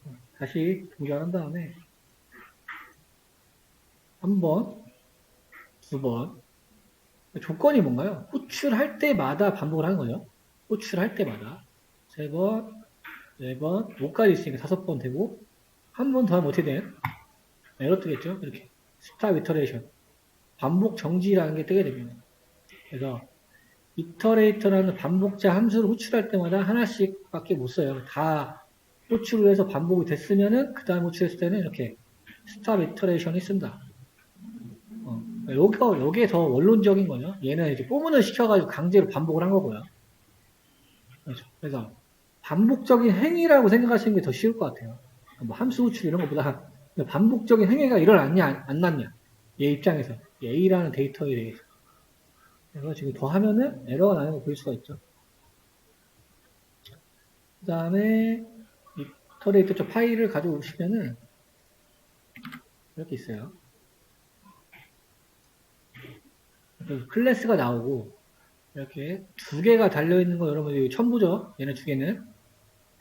오늘 이따가 시간 나오면은 다루긴 할 건데요. 이렇게 두 개 들어있는 것들을 이제 더블 언더스코어라고 부르고요, 우리가. 얘네는 더블 언더스코어 함수죠. 그래서 얘네들을 이제 뭐 매직 메소드라고 부르기도 하고요. 던더 메소드, 이런 식으로 부릅니다. 일반 함수랑은 달라요. 다르니까 기호를 매겨 놓은 거죠. 우리 init 함수는 언제 작동했나요? 리마인드 해보면. 객체가 생성될 때 작동했었죠. 자동 작동이었죠. 부르지 않아도. 왜냐면 지금 밑에 init이라고 부르는 애가 없잖아요. 얘 같은 경우 동작을 어떻게 하냐. 자, 인터프가 내려오다가 클래스 my iterator라는 게 있다고 해요. 자, 들어갑니다. init 함수가 있고, 이터가 있고, next 함수가 있구나. 안 들어가죠. 다시 와요. 그 다음에 내려가요. 그 다음에 if name main. 이거 뭔지 지금 잘 모르시겠죠? 근데 일단 만족을 합니다. 이따 설명 드릴 거예요. 만족하니까 i에다가 my iterator를 객체해줘. 제 앞에 대문자 전체. 위에 있는 클래스. 1, 2, 3을 만들었어요. 그럼 이때 init 함수 작동을 하죠. 그러면 이 데이터라는 곳에 1, 2, 3이 들어가겠죠. 이렇게. 그렇죠? 데이터는 데이터래요. 포지션이라는 거 만들어지겠죠. 그럼 이때 우리는 0이라는 함수가 초기화 될 거고 포지션이라는 함수에 데이터라는 곳에는 1, 2, 3이라는 게 들어있을 겁니다. 그렇죠? i라는 곳에 얘를 아이템 if용에서 바로 찍었어요. 그러면 뭐예요? 1, 2, 3 지키는 거죠. 1, 2, 3. 끝났죠? 이렇게 하면 끝나는 거죠. 다른 결과가 있나요? 없죠? 근데 여기에 이게 왜 작동을 하냐면 뭐 이게 두 개가 있잖아요. 얘는 어느 조건이 만족되면은 동작을 한다고 했었죠. 이터널 함수는 뭐 아무것도 없죠. 셀프니까 여기서는 i라는 객체를 의미하는 거고요. 그러니까 반복 가능한 객체를 말하는 거예요. 그러니까 별 뭐 행위가 일어날 게 없어요. 아까 이터레이터라는 얘만 이 객체가 반복을 하는 객체다라고 알고 있는 거고, 포문을 동작하는 순간 어떤 행위가 일어난다 그죠? 반복 행위가 일어나죠. 반복 행위가 일어나기 때문에 next 함수가 자동으로 동작을 합니다. 이 함수가 동작을 하기 때문에 여기서 끝나는 거예요. 밑에서 내가 아무리 불러봤자 동작을 안 합니다. 지금 이거를 디버깅해서 보는 게 이해가 좀 쉬울 것 같네요.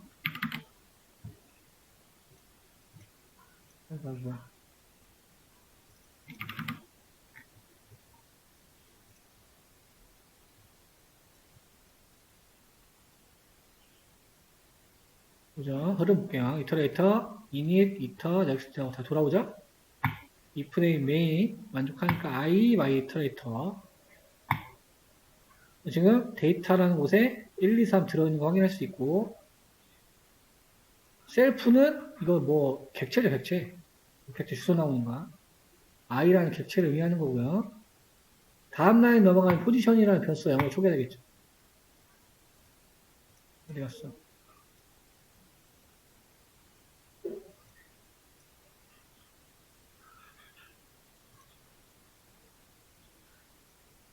여기 지금 0 들어있죠. 그 다음에 지금 어디로 가나요? 이터라는 거 얘기하는. 객체가 지금 만들어지고 i라는 거를 부르자마자 얘가 동작을 한 걸 볼 수가 있죠. 여기서 부른 적이 없잖아요. 이터라는 거를. 그쵸? 그쵸? 들어가는 거 볼 수 있죠. i라는 걸 사용을 하자마자. 그 다음에 뽕문이 돌면은 밑에 프린트 문으로 들어가겠죠, 이제. 뽕문이 도니까 어떻게 됐어요? 바로 넥스트 함수가 호출됐죠. 반복 행위가 일어나자마자. 그러면 이제 안에 있는 거가 작동을 합니다. 셀프 포지션 아까 0이었죠? 셀프 데이터 3이잖아요? 1, 2, 3 들어있으니까 3. 성립을 하나요?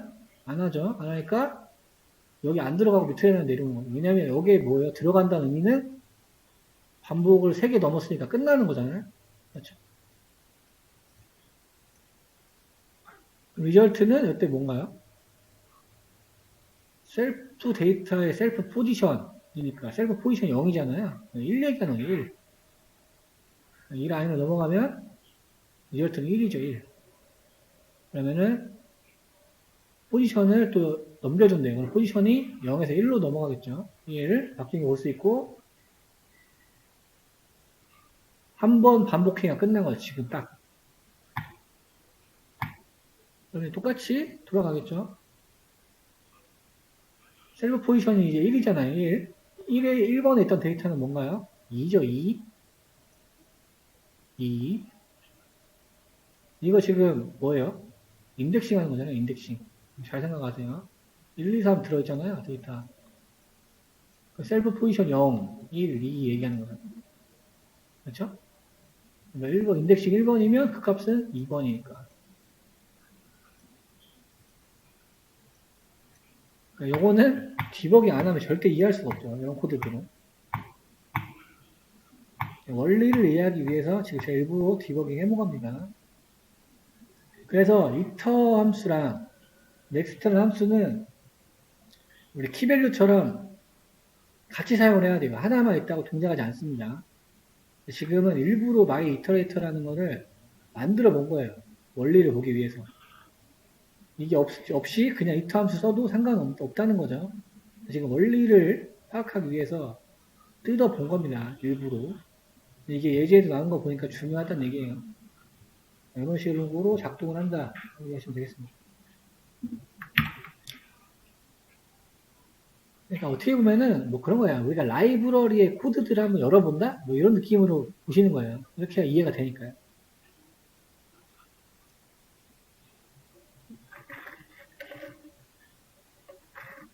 그래서 이터레이터랑 넥스트는 반드시 같이 써야지만 작동을 합니다. 따로 쓰면은 에러가 나요. 요거는 지금 뭐 리버스 이터레이터라고 나오는데 이거는 반대예요. 반대 그냥. 단순합니다. 3일 바뀐 게 여기밖에 없죠. 마이너스는. 그럼 뒤에서부터 오겠죠. 그럼 3일 이렇게 반복하는 거. 나머지 다 똑같습니다. 요것만 달라요. 여기만. 그 다음에 또 신기한 제너레이터라는 게 나오나요? 제너레이터. 제너레이터는 생성자니까 생성해 주겠죠. 얘도 어떤 느낌이 같이 붙어 있는 거 보니까 얘도 한 번 생기고 또 없어질 것 같은 느낌이 지금 들죠. 여기 보면은 그래서 원래 함수인데 return이라는 걸 써야 되는데 yield라는 게 나와요. yield. 그렇죠? 한번 해볼게요. 이거.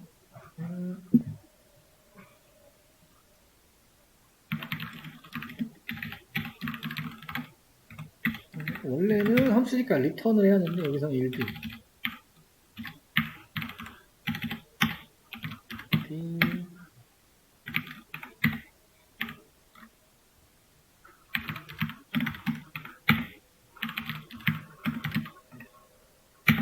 끝나고 밑에 도출해볼게요. G에다가 마이센.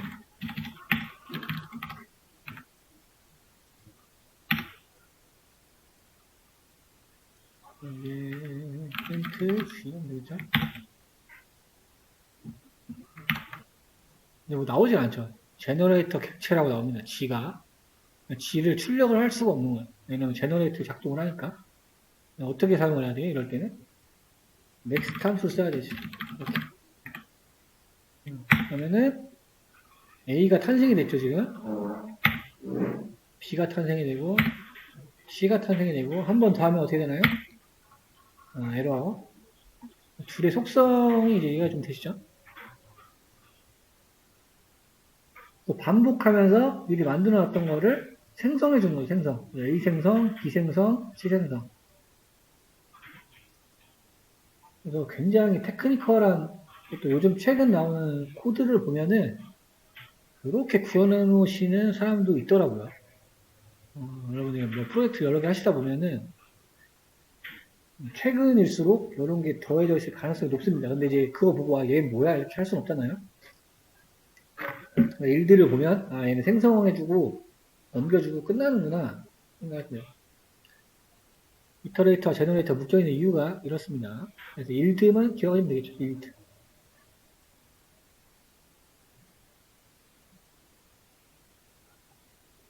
여기다 아까 우리 G를 찍었을 때 에러가 나왔었잖아요. 막 주소 나오고 객체라고.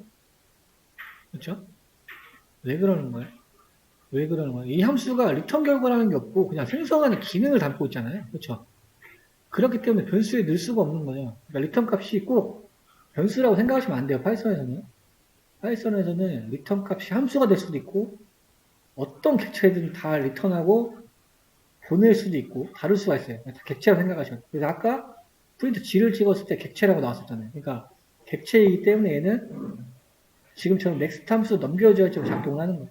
그러니까 mygen이라는 함수 자체에는 리턴 값이 없기 때문에 얘를 동작을 시켜야 되니까 동작하는 함수는 지금 이터레이터, 제너레이터를 하고 있으니까 넥스트라는 함수를 사용하는 겁니다. 그래서 아까처럼 나오면은 내가 추측값을 갖고 있는 객체구나. 그러니까 다른 걸 써야 되는구나 라고 생각을 하시면 돼요.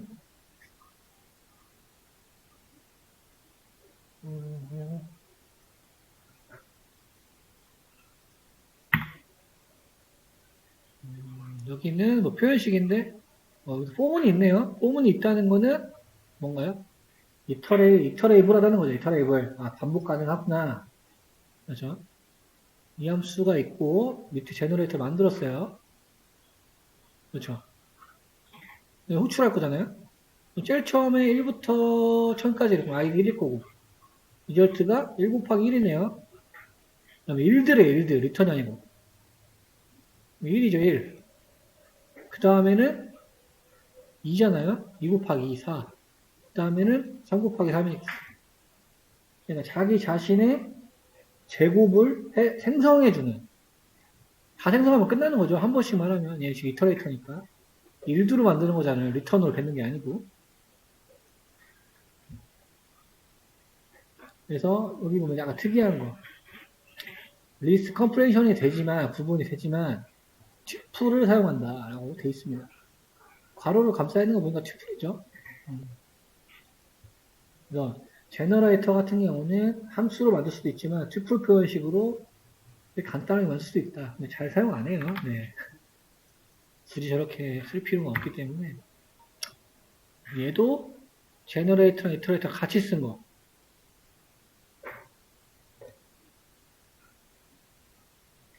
근데 지금 얘는 똑같죠? 똑같고, 뒤에서 이제 뭔가 좀 다르게 나오는데요. 여기 보시면, 레이지 이밸류에이션, 느긋한 계산을 한다. 이렇게 나와요. 시간이 오래 걸리는 작업을 한 번에 처리하기보다는 필요한 경우에만 사용을 하겠다. 보면은, 타임, 롱타임 샵. 지금 아까 말씀드린 튜플로 감싸진 리스트 컴프레이션 기법이 사용됐어요. 5번 반복을 한대요. 0부터 4까지 반복을 할 거고. 반복을 하는데, 롱타임 잡이래요. 롱타임 잡. 그렇죠? 얘를 호출을 한 거잖아요? 그러니까 이렇게 되면 어떻게 활용을 하는 건가요?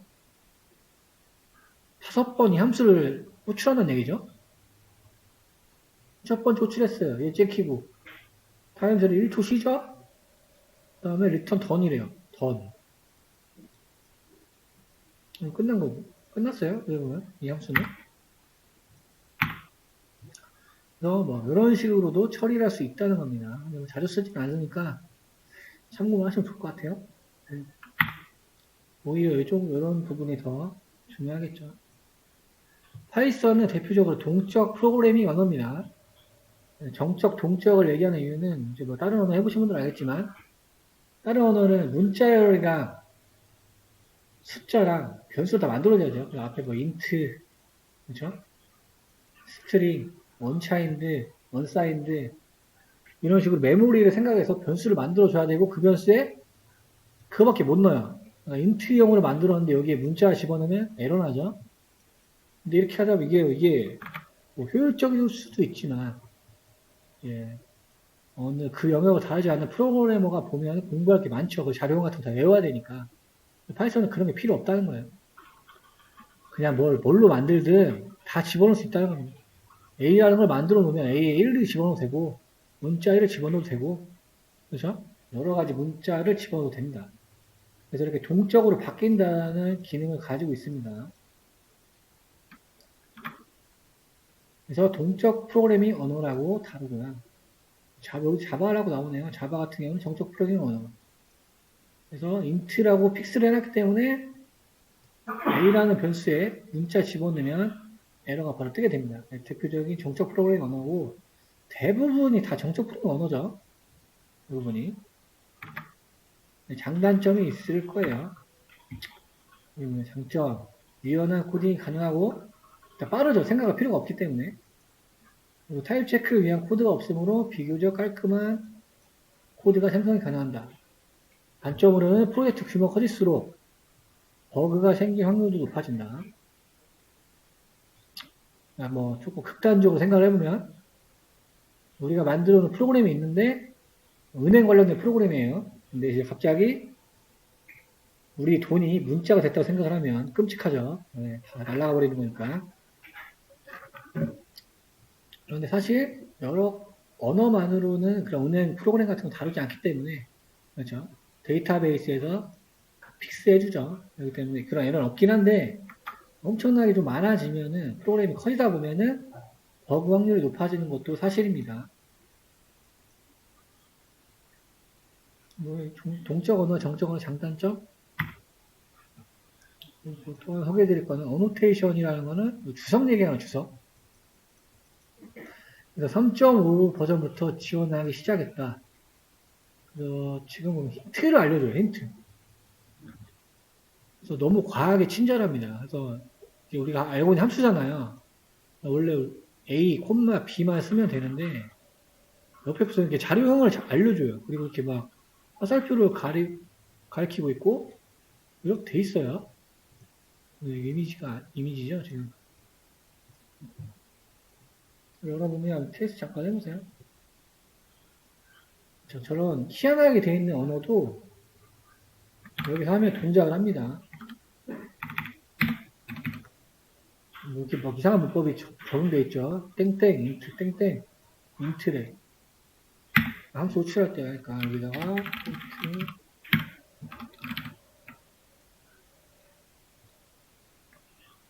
똑같이 계산되죠. 그래서 여러분들이 약간 이런 문법을 얻어 보시면은 어노테이션 문법이 적용됐구나 라고 생각하시면 돼요. 그래서 인터프리트 동작할 때 아무런 제한이 없어요. 3.5 이상부터는. 근데 저는 이게 더 어색해요. 잘 안 쓰는데 최근 나온 프로젝트들은 이렇게 일부러 달아놓는 게 있더라고요. 너무 과하게 친절한 것 같습니다. 호환도 가능해요. 뭐 지금 쓰는 거랑 안 쓰는 거랑 섞여 있어도 동작한다는 거예요. 섞여 있어도. 그런데 지금 기본적으로 제공되어 있는 거는 힌트 정도 역할밖에 안 돼 있는데요. 적극적으로 사용하려면은 마이파이라는 거를 설치를 하면 된다고 합니다. 저는 설치할 생각이 없어요. 네. 너무 더 헷갈려가지고 공부해보실 분들은 설치를 해보시면은 힌트 정도 역할이 아닌 조금 과한 오테이션을 이길 수가 있을 겁니다. 근데 저는 주변에 이거 쓰는 사람 못 봤어요.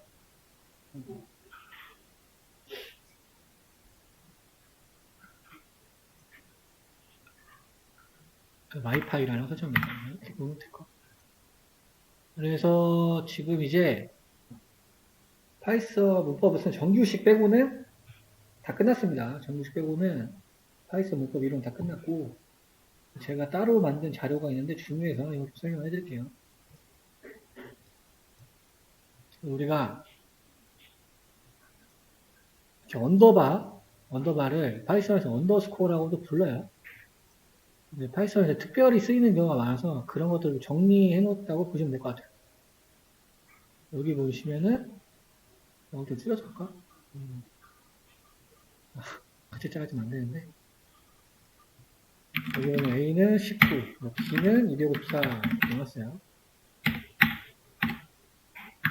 우리가 인터프리트에서 이렇게 실행하면 변수에 넣어놨잖아요. 그 다음에 A 플러스 B 63 나오죠. 근데 뜬금없이 언더바를 하잖아요. 이게 나옵니다. 굉장히 신기한 기능이죠. 그렇죠? 언더바. 그러니까 어떻게 사용되냐면 마지막에 실행했던 구문의 값을 가지고 있어요. 그러니까 이렇게 된다고 치면은 곱하기 2를 하면은 이런 게 성립이 된다는 거예요. 540. 그렇죠. 언더스코어의 기능이에요. 굉장히 특이하죠? 마지막이 실행했던 구문의 값을 가지고 있더라. 로컬에서도 적용이 가능합니다.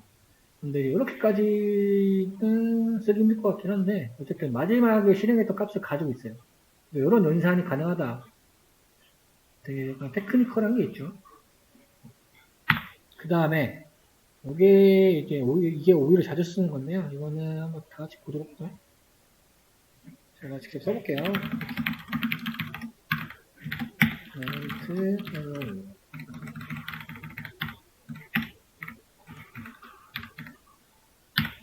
임시 변수를 그냥 만들어 놓은 거예요. 만들어 놓은 거.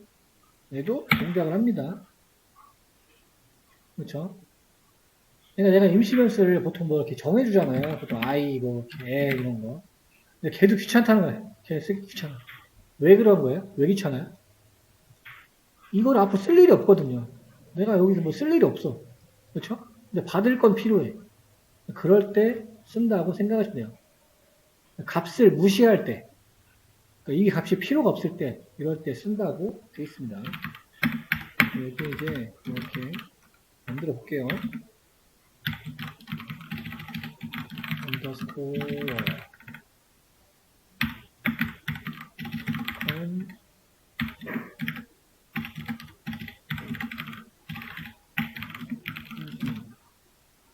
리스트 안에 리스트를 집어넣은 거예요, 저는. 뭔가 개념 공부하기 좋을 것 같아서 여기서 오 세컨드 인티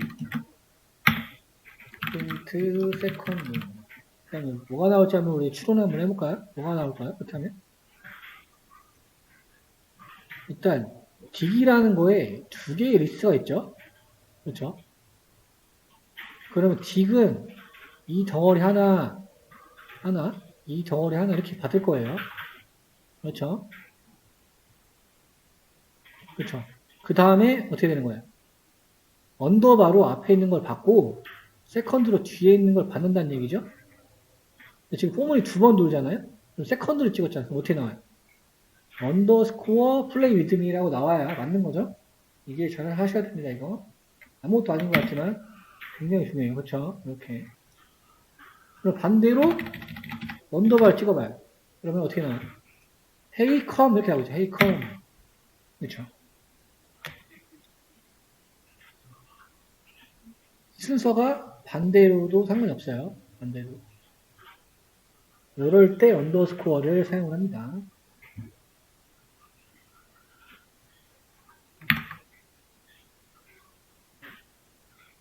그러니까 이 우리 리스트 안에 모든 걸 다 담을 수 있는 거예요. 지금 리스트 안에 이게 뭐예요? 또 뭐 리스트 단위별로 묶어서 다는 거잖아요. 그러니까 여러분이 생각하는 형태로 다 다를 수가 있어요. 이제 일반적인 책에서는 이렇게 안 나오고 맨날 이런 거만 하잖아요. 이렇게. 그렇죠?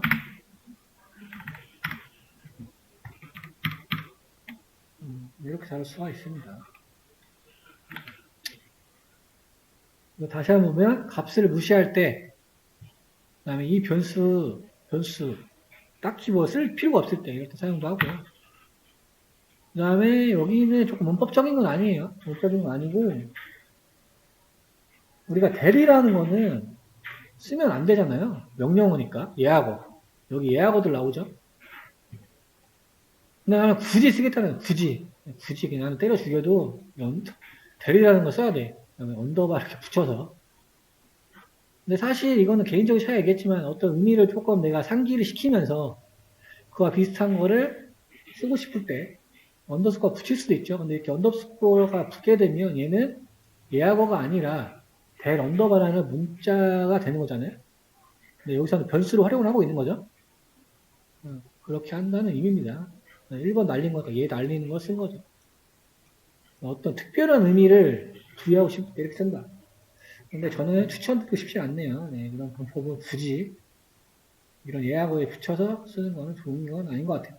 근데 이제 굳이 쓰고 싶다면 가능은 하다. 이럴 때 쓰고요.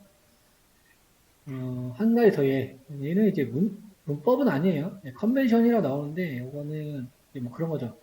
또 내규, 회사의 규칙, 회사끼리 지어놓은 어느 약속, 아니면 커뮤니티나 커뮤니티, 협회와 협회, 재단과 약속 이런 것들. 웹 개발자들이 많이 쓰는 기법이라고 생각을 해요. 그러면은 여기에서 import getText as 언더바예요. 이거 딱 이제 여러분 나와셔야죠. 알리아스잖아요, 알리아스. 내가 매번 뭘 하고 싶은데 이 말을 길게 쓰기 싫잖아요. 그렇죠. 근데 이 기능이 뭐예요? getText라는 거예요. 웹 개발자인데 getText를 함수는 어마어마하게 많이 쓰겠죠. 맨날 이만큼 쓰면은 엄청 비효율적이잖아요. 그냥 언더바로 알리아스로 정의를 해놓은 거예요. 여기에 알리아스 쪄있죠. 이 아웃풋인 의미는 뭐예요? 장고 유트 트랜스레이션에서 getText라는 함수를 호출하는 거죠. 요게 요걸 의미하는 거니까요. 그렇죠? 그러니까 거기에서 웰컴 투 마이 사이트라는 거를 getText에서 아웃풋이라는 표에서 집어넣는다는 얘기죠. 그래서 엄청나게 자주 쓰는 것들을 알리아스로 정해놔서 쓸 수도 있다는 겁니다. 웹 개발자들이 많이 사용한다고 해요. 이 정도로 쓸 수가 있어요. 이게 이제 언더스코어에 활용되는 다예요. 하나, 둘, 셋, 네 개. 아, 또 있다. 5개가 있네요. 이것도 2017년에 추가된 건데, 가독성을 높이기 위해서. 우리 숫자 같은 거는 이렇게 쓰잖아요. 그렇죠? 저는 약간 병이 있어서 이걸 안 쓰면은 안 되거든요. 여러분도 그러신 분 있을 거예요. 이게 없으면 그냥 이게 돈으로 안 보여요. 이렇게 쓰면은 무조건 저는 이렇게 찍어야 되는데 얘도 마찬가지로 이렇게 언더바를 써도 표현이 가능하다고 합니다. 그래서 A라는 곳에 실제 이렇게 하면 돼요. 이러면 1000만 원이잖아요? 그렇죠? 프린트 A. 1000만. 숫자로 인식한다는 거예요. 이렇게. 가독성을 높여주기 위해서. 그래서 눈으로 볼 때는 아, 내가 정확히 1000만 원이라는 정수를 넣었구나. 그거 파이썬에서도 정확히 1000만 원을 1000이라고 가지고 있죠. 그 다음에 16진수도 되고요. 가독성 필요한 것들. 0x 카페, 푸드 이런 거. 그다음에 이진수도 끊어읽고 싶을 때. 그럴 때도 적용이 다 가능합니다. 근데 사실 뭐 이렇게 잘 안 쓰니까요. 그죠? 16진수 막 저렇게 표현하는 거 잘 못 보긴 했는데 이럴 때도 사용을 하고. 그러니까 사회의 요구사항들을 조금 반영을 해요. 업데이트가 좀 계속 되고 있는 걸 볼 수가 있습니다. 파이썬 3.6에 추가된 버전이에요. 나중에 이거 보고 야 이거 문자열 아니야? 라고 하시면 안 되는 거죠. 왜냐면 이 자체는 원래 문자잖아요. 언더바라는 거. 그러네요. 5가지 언더스코어 활용법이 있습니다. 그 다음에 더블 언더스코어 아까 나왔던 거. 더블 언더스코어 달린 거는 함수에 달리죠. 함수 보통. 여기는 변수에 달리긴 해요. 보통 함수에 달리는데 함수에 붙어 있으면 얘를 이제 던더 메소드, 매직 메소드라고 부르고요. 얘를 맹글링 기법이라고 사용을 합니다. 여기 조금 어려운 내용이 좀 있긴 한데 나온 김에 조금 보는 것도 좋을 것 같긴 합니다. 제가 이거 예전에 해놓은 게 있나 한번 볼게요.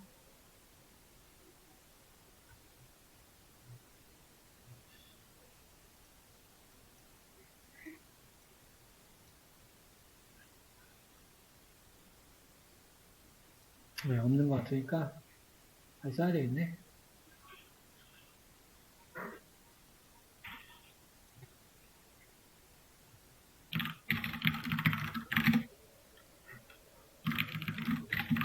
그냥 보기만 하세요, 이거. 클래스라는 거를 만들어 쓰고.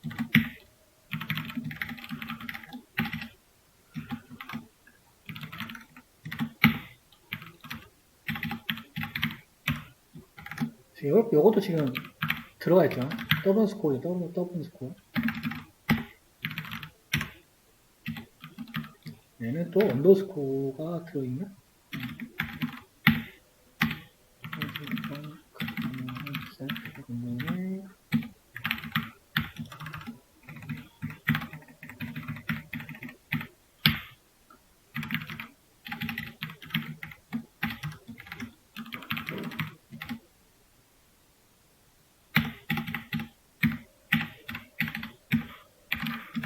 위에 마이 클래스 만들었고.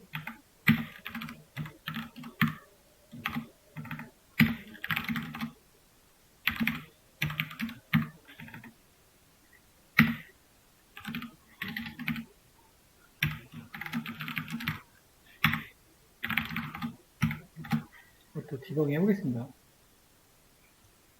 네, 사실 파이썬이 이 정도의 어떤 스킬들을 아냐 모르냐가 굉장히 스킬이 갈리긴 해요. 그러니까 여러분들이 어느 트랙으로 하실지 모르겠는데 디버깅을 하고 문법을 제대로 이해하는 건 중요하다고 생각을 해요. 그러니까 저도 계속 일부러 하는 거고요. 하이 클래스라는 거 만들어 놓고 이닛 함수 들어가고 들어가지 않죠. 그냥 보기만 한다고 할게요. 이닛 함수 체크하고 펑크 체크하고 돌아가겠죠. OBJ라는 변수에 마이 클래스라는 거를 초기화 시킨 거니까 그렇죠. 이닛 함수 동작을 하겠죠. 여기서 동작을 하죠. 베리에이블이라는 거에 10을 넣어놨어요. 그런데 생긴 게 수상해요. 지금까지 보던 거랑 좀 다르죠? 예, 더블 언더스코어가 들어있어요. 그렇죠. 그 다음에 ABC도 20으로 초기화 될 겁니다. 아, 지금 살짝 놓쳤네. 이거 봐야 되는. 이게 안 좋아요. 디버깅이. 저번에 말씀드렸던 파이투터 같은 거 돌아가기 기능이 있는데 놓칠 때가 있어요. 중요한 거를 보려고 한 건데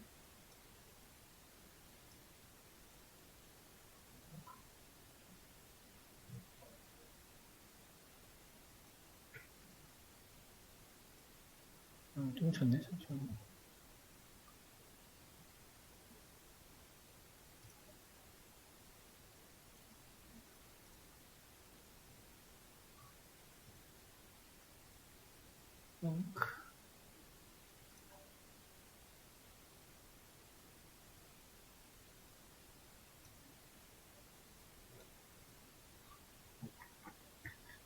뷰티 함수까지 볼 필요가 없는데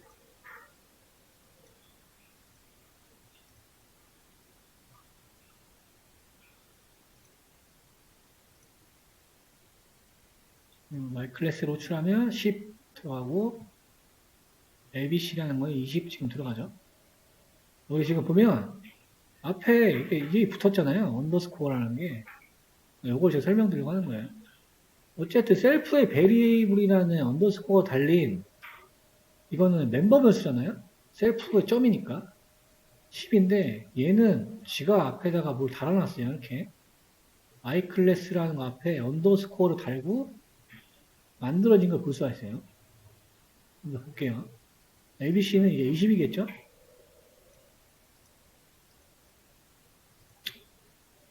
그 다음에 이제 펑크라는 함수로 호출했으니까 이미 두 개는 초기화 되어 있는 거잖아요. 어차피 작동을 할 거고 셀프 베리어블에는 지금 10 들어있는 거잖아요.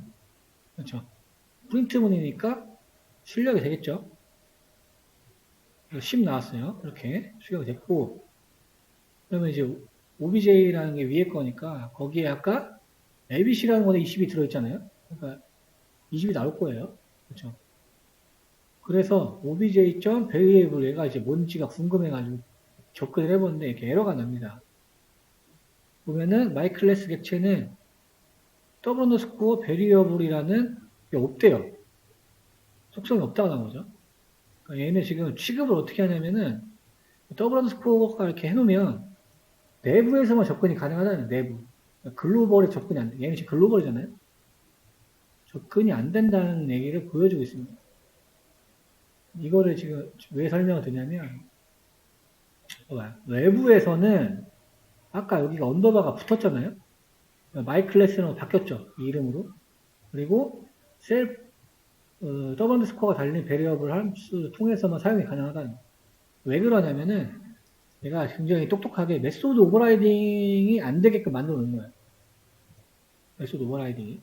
메소드 오버라이딩이 부모랑 자식이랑 있을 때 자식 클래스에도 똑같은 함수가 있을 때 자식이 우선순위 호출이 된다는 거잖아요. 근데 얘 입장에서는 그거 구분하기가 어렵다는 거예요. 그러니까 메소드 오버라이딩 방지하기 위해서 몰래 언더스코어를 붙여놓는 거예요. 아까처럼. 몰래. 기능적으로. 여기 이렇게 앞에 달린 거. 그렇죠. 그래서 약간 뭐 어렵긴 한데 그러니까 굳이 얘를 찍으려고 한다고 하면 이렇게 가야 된다는 거예요. y 클래스에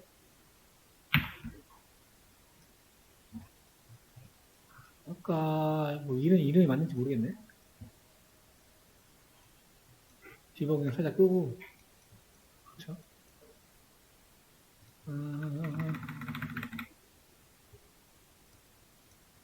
OBJ에 y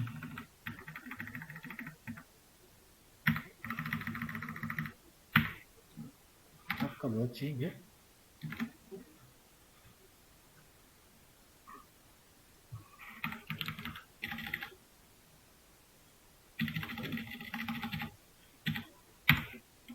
여기에 넘버스코어가 있는데 이거였죠? 이거 있는데 여기에 my 클래스 그래야지만 이렇게 접근이 돼요. 이제 접근이 돼. 강제로 하게 만든 거예요. 근데 굳이 이렇게 쓸 필요는 없습니다. 이거는 디버깅하면 나오지도 않아요. 그렇죠. 오버라이딩을 방지하기 위해서 만들어 놓은 어떤 변수의 접근을 굳이 하려면 이렇게 해야지만 가능하다는 겁니다. 이게 없이 접근을 하게 되면 이렇게 오류가 나게 돼 있어요. 근데 이거를 이제 근원 살펴보면 내부에서만 접근 가능하도록 얘가 자동으로 맹글링 기법을 이용해서 바뀐다라는 이야기입니다. 그래서 더블 언더스코어가 달려있는 것들은 뭔가 의미가 있다고 생각하시면 돼요. 뭔가 얘는 일반적인 문법하고 좀 적용이 안 되는구나. 이렇게 이해하시면 돼요. 그래서 이렇게 지금 더블 언더스코어 달린 메소드들이 굉장히 많아요. 66개나 있습니다. 66개나. 근데 보통은 이 단어의 뜻대로 생각하시면 돼요. 이닛 함수는 언제 동작했나요? 객체 생성될 때. 레드는 추가할 때. 레는 길이 얘기하는 거죠. 이건 레퍼런스 얘기하는 거고. 어느 조건을 만족하게 되면 자동으로 호출되는 함수들입니다. 그걸 이렇게 기억을 하시면 돼요. 약간 예외적인 거 아까 더블 스코어 뭐였어요? 이터 함수랑 넥스트 함수 같이 반드시 같이 있어야만 존재하는 것들도 있단 말이에요. 그런 특성들이 있어요. 이거는 뭐 교과서적으로 다루지 않습니다. 이런 거는. 찾아보셔야 되는데 데이터 사이언스 하면서 이렇게 많이 본 적은 없어요. 그냥 쓰기는 써요. 66개가 있다. 그리고 이제 더블 스코어가 있을 때, 쟤는 어느 조건이 있을 때만 작동을 하는구나. 여러분 나중에 뭐 하다가 만나면은 걔를 찾아보시면 되죠. 그래서, 얘는 어느 조건이 달성됐을 때 동작을 자동으로 하는구나. 라고 설명을 하실 수 있으면 되는 거죠. 나중에 누가 물어볼 수도 있잖아요. 여러분이 갔는데, 얘 뭐냐? 이렇게 물어봤는데, 내가 함수밖에 몰라. 함수 호출하면 되잖아요. 이렇게 얘기하면 안 된다는 거죠. 네. 아무리 불러도 동작 안 해요. 네. 잠깐 쉬었다가 요거 여러분 궁금했던 거 if name 요거 보도록 하겠습니다. 네, 이어서 볼게요. 파이썬을 좀 많이 다루시다 보면 이런 문장이 엄청 많이 나옵니다. if name 뭐 main name이라는 게 뭐 더블 언더스코어로 돼 있고 main도 더블 언더스코어로 돼 있어요. 이거를 이제 설명을 하라고 하면 이거를 지금 당장 설명이 가능하신 파이썬 배우신 분도 있다고 하면 파이썬을 굉장히 잘 배우신 거예요. 근데 제가 몇 분 물어봤는데 단 한 분도 설명을 못했어요. 이거가 중요한데 설명을 안 하시더라고요. 그러니까 이번에 파이썬 배우면서 알아보면 좋을 것 같습니다. 여기서는 뭐 네임스페이스라고 나오는데 이거는 이제 공간을 얘기하는 거죠. 변수의 공간. 파이썬은 모든 것이 객체라고 말씀드렸고 지역 변수 얘기하는 거예요. 그냥 공간, 지역의 공간, 글로벌의 공간, 빌트인이라고 나오는데 사실 이거는 구조 때문에 그래요. 우리가 이제 함수를 사용하게 되면 스택이라는 자료 구조가 발생을 합니다. 그래가지고 지역 변수 같은 것들은 다 이렇게 담겨져요. 이렇게 쌓이면서 호출이 되는 거거든요. 호출이 되고 말고 빼고 이런 순으로 작동을 하게 됩니다. 근데 이거는 뭐 우리가 지금 다뤄볼 건 아니고요. 어쨌든 지금 위에 보시면 펑크1과 펑크2라는 것에 각각 넣었어요. 각각의 어느 지역 변수 공간에 이렇게 정의가 되어 있을 거거든요. 이름이 똑같아도 상관없죠. 우리의 입장이고 얘는 다 로컬 변수니까요. 상관이 없어요. 만약에 이렇게 해놓고 우리가 여기 밑에다가 프린트 네임이라고 찍으면 어떻게 되나요? 에러가 나죠. 아무것도 안 나오죠. 그렇죠. 위에다가 네임을 정의를 해놓으면 걔는 글로벌 변수에서 작동을 한다는 얘기입니다. 그래서 뭐 다른 거 다 필요 없고 우선순위가 지역 변수라는 얘기예요. 그러니까 똑같은 이름이 있다고 해도 지역 변수가 우선적으로 참조가 된다. 왜냐하면 더 가까이 공간이 할당되어 있기 때문이에요. 그러니까 지역 변수, 그 다음에 글로벌 변수 얘기하는 거고 빌트인은 우리가 파이썬에 기본적으로 제공되는 프린트 함수 같은 걸 얘기하는 겁니다. 그래서 항상 우선순위는 이렇게 되고 역순으로는 불가능하다. 라는 내용이 좀 있고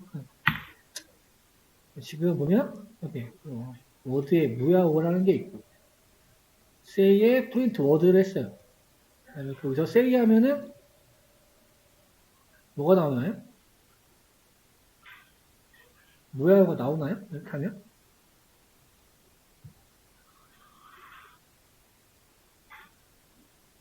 궁금하죠? 지역변, 전역변 쓰니까, 그렇죠?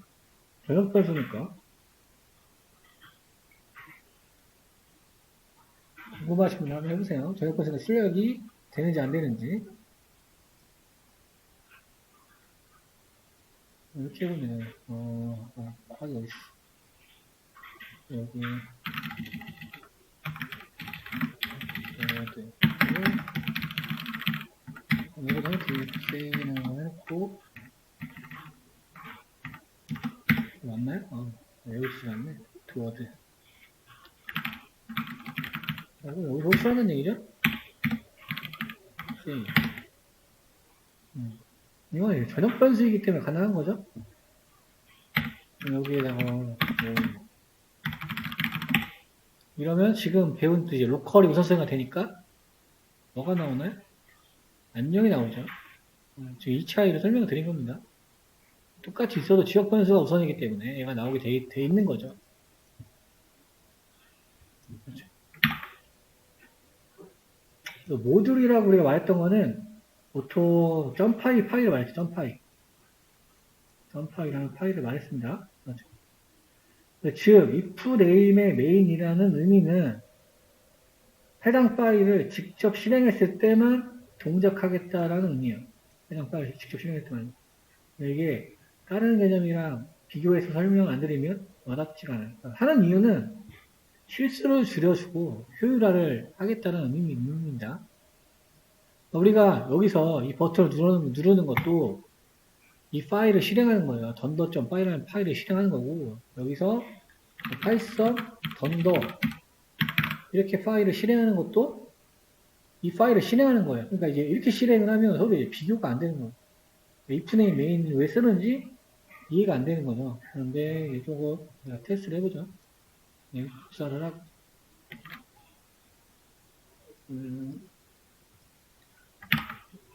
구현을 테스트를 할게요. 테스트 하라는 곳 나와서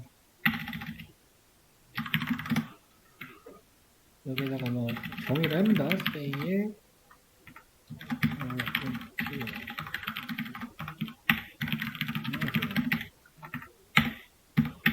지금 했던 거에 예를 넣고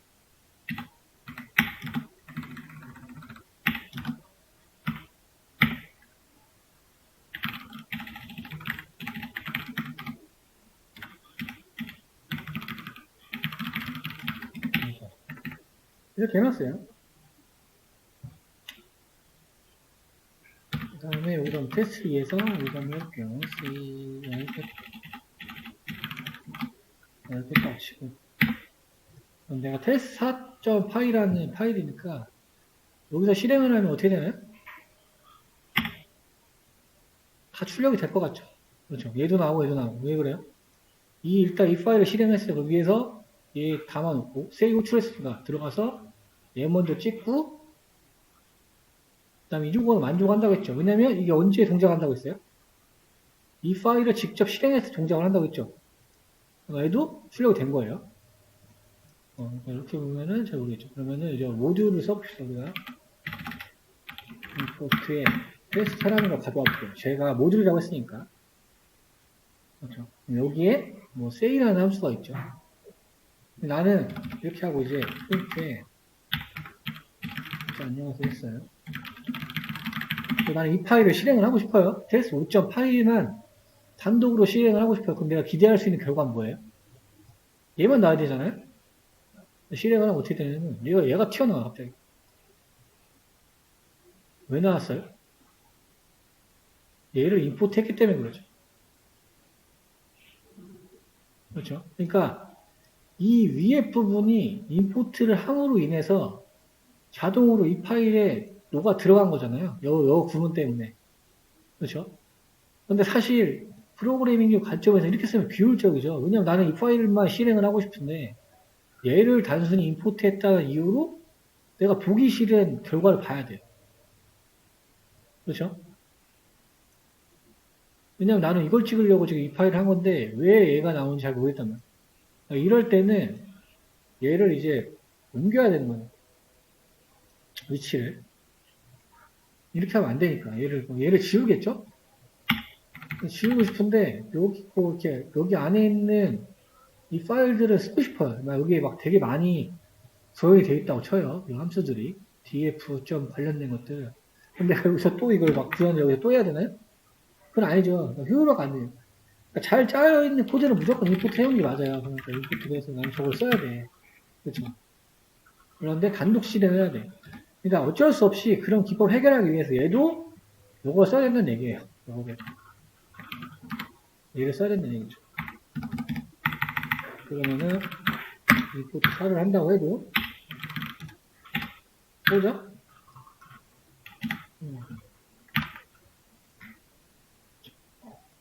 그럼 얘가 나올까 안 나올까 이제? 지금은 똑같이 나오죠? 얘를 어떻게 드랍을 해야 되잖아요. 그렇죠? 여기서 어떻게 해야 돼요? 내가 저걸 쓰고 싶어요. 얘 안 쓰고. 그런 방법을 적용을 하는 거예요, 지금. 그러니까 얘를 빼고, 여기에만 함수들 정의를 다 해놓는 거예요. 그렇죠?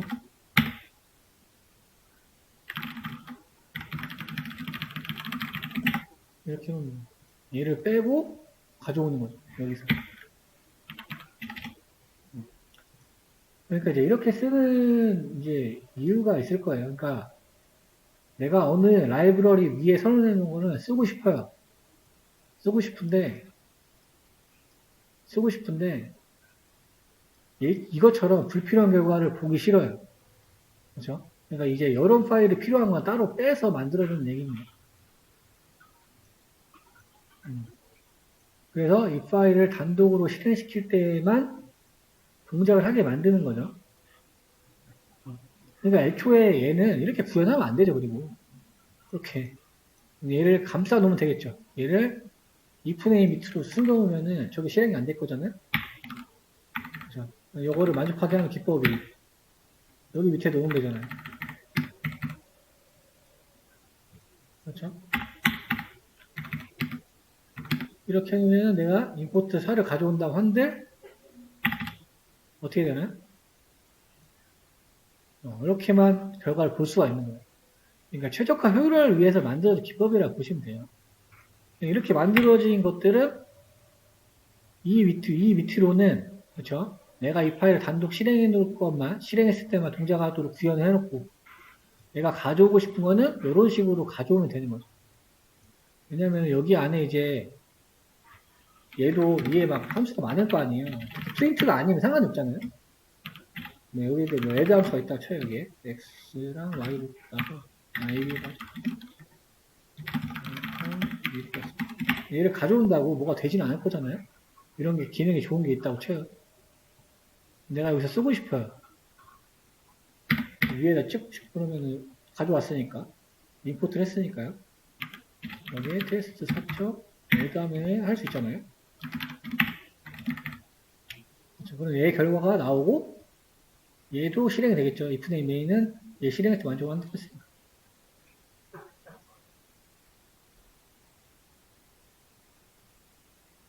잠깐 왜 결과가 안 나와? 프린트를 안 찍었죠? 네. 그냥 이게. 그렇죠. 그러니까 파이썬 파일 자체가 모듈로서 활용이 되기 때문에 그렇죠? 최적화 효율화를 시켰다고 생각을 하시면 됩니다. 그러니까 내가 이 파일 이거만 단독 실행시킬 때 실행되고 싶은 것들은 이 밑으로 다 구현해놓으면 되는 거고 그렇죠? 내가 이 파일 자체를 모듈로 만들고 싶어요.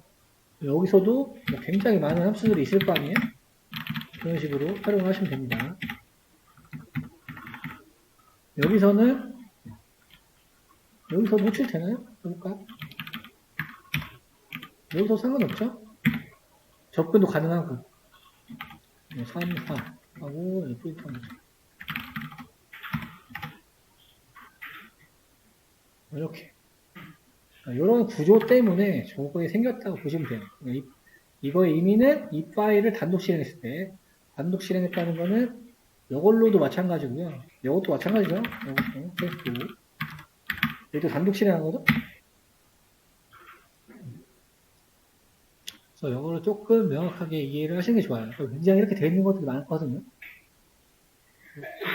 예를 하나 보여드릴게요. 이게 이제 어떤 프로젝트 관련된 파일인데, 뭐가 막 복잡하죠? 근데 뭐 위에 막 뭐가 많아요. 막 함수도 있고, 임포트한 것도 많고, 함수가 되게 여러 개가 있죠, 막. 그렇죠. 결론적으로는 이렇게 돼 있어요. if name main. 이 파일을 실행했을 때는 뭐예요? 위에는 다 무시해요, 다. 위에는 실행 안 하고. 그렇죠. 요것만 실행을 하는 겁니다, 바로. 그런데 이제 이 파일 자체를 또 다른 데서는 임포트에 쓸 수 있잖아요.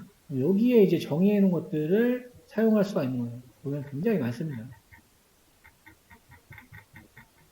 이런 것들 때문에 if name main이라고 메인을 사용한다고 보시면 돼요. 여기 보면 또 막 이 파일 자체가 또 임포트 하는 것도 많죠. 다 레퍼런스 식으로 되어 있는 거예요. 우리가 라이브러리를 자주 활용을 하다 보니까.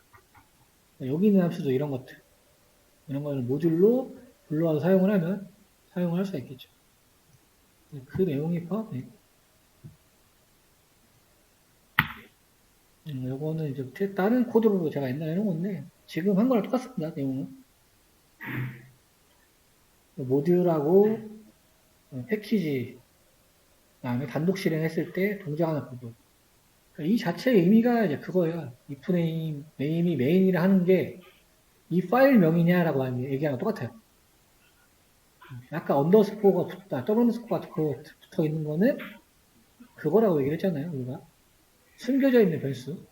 그러니까 걔 얘기하는 거예요. 그러니까 얘가 의미하는 거는 지금 내가 실행하는 파일이 자기 자신이냐라고 물어보는 거예요. 그러니까 당연히 만족하겠죠, 이거는.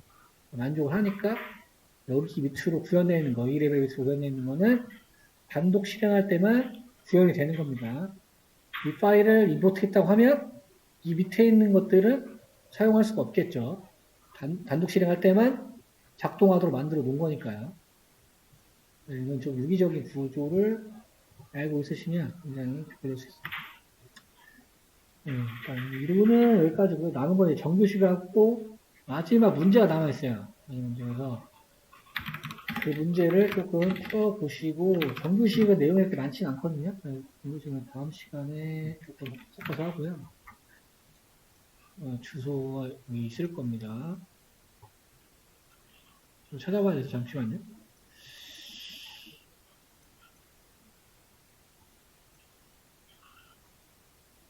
어디 갔지? 요거네, 요거. 이렇게 되어 있네요. 이것도 내가 GitHub에 남기고 있고요.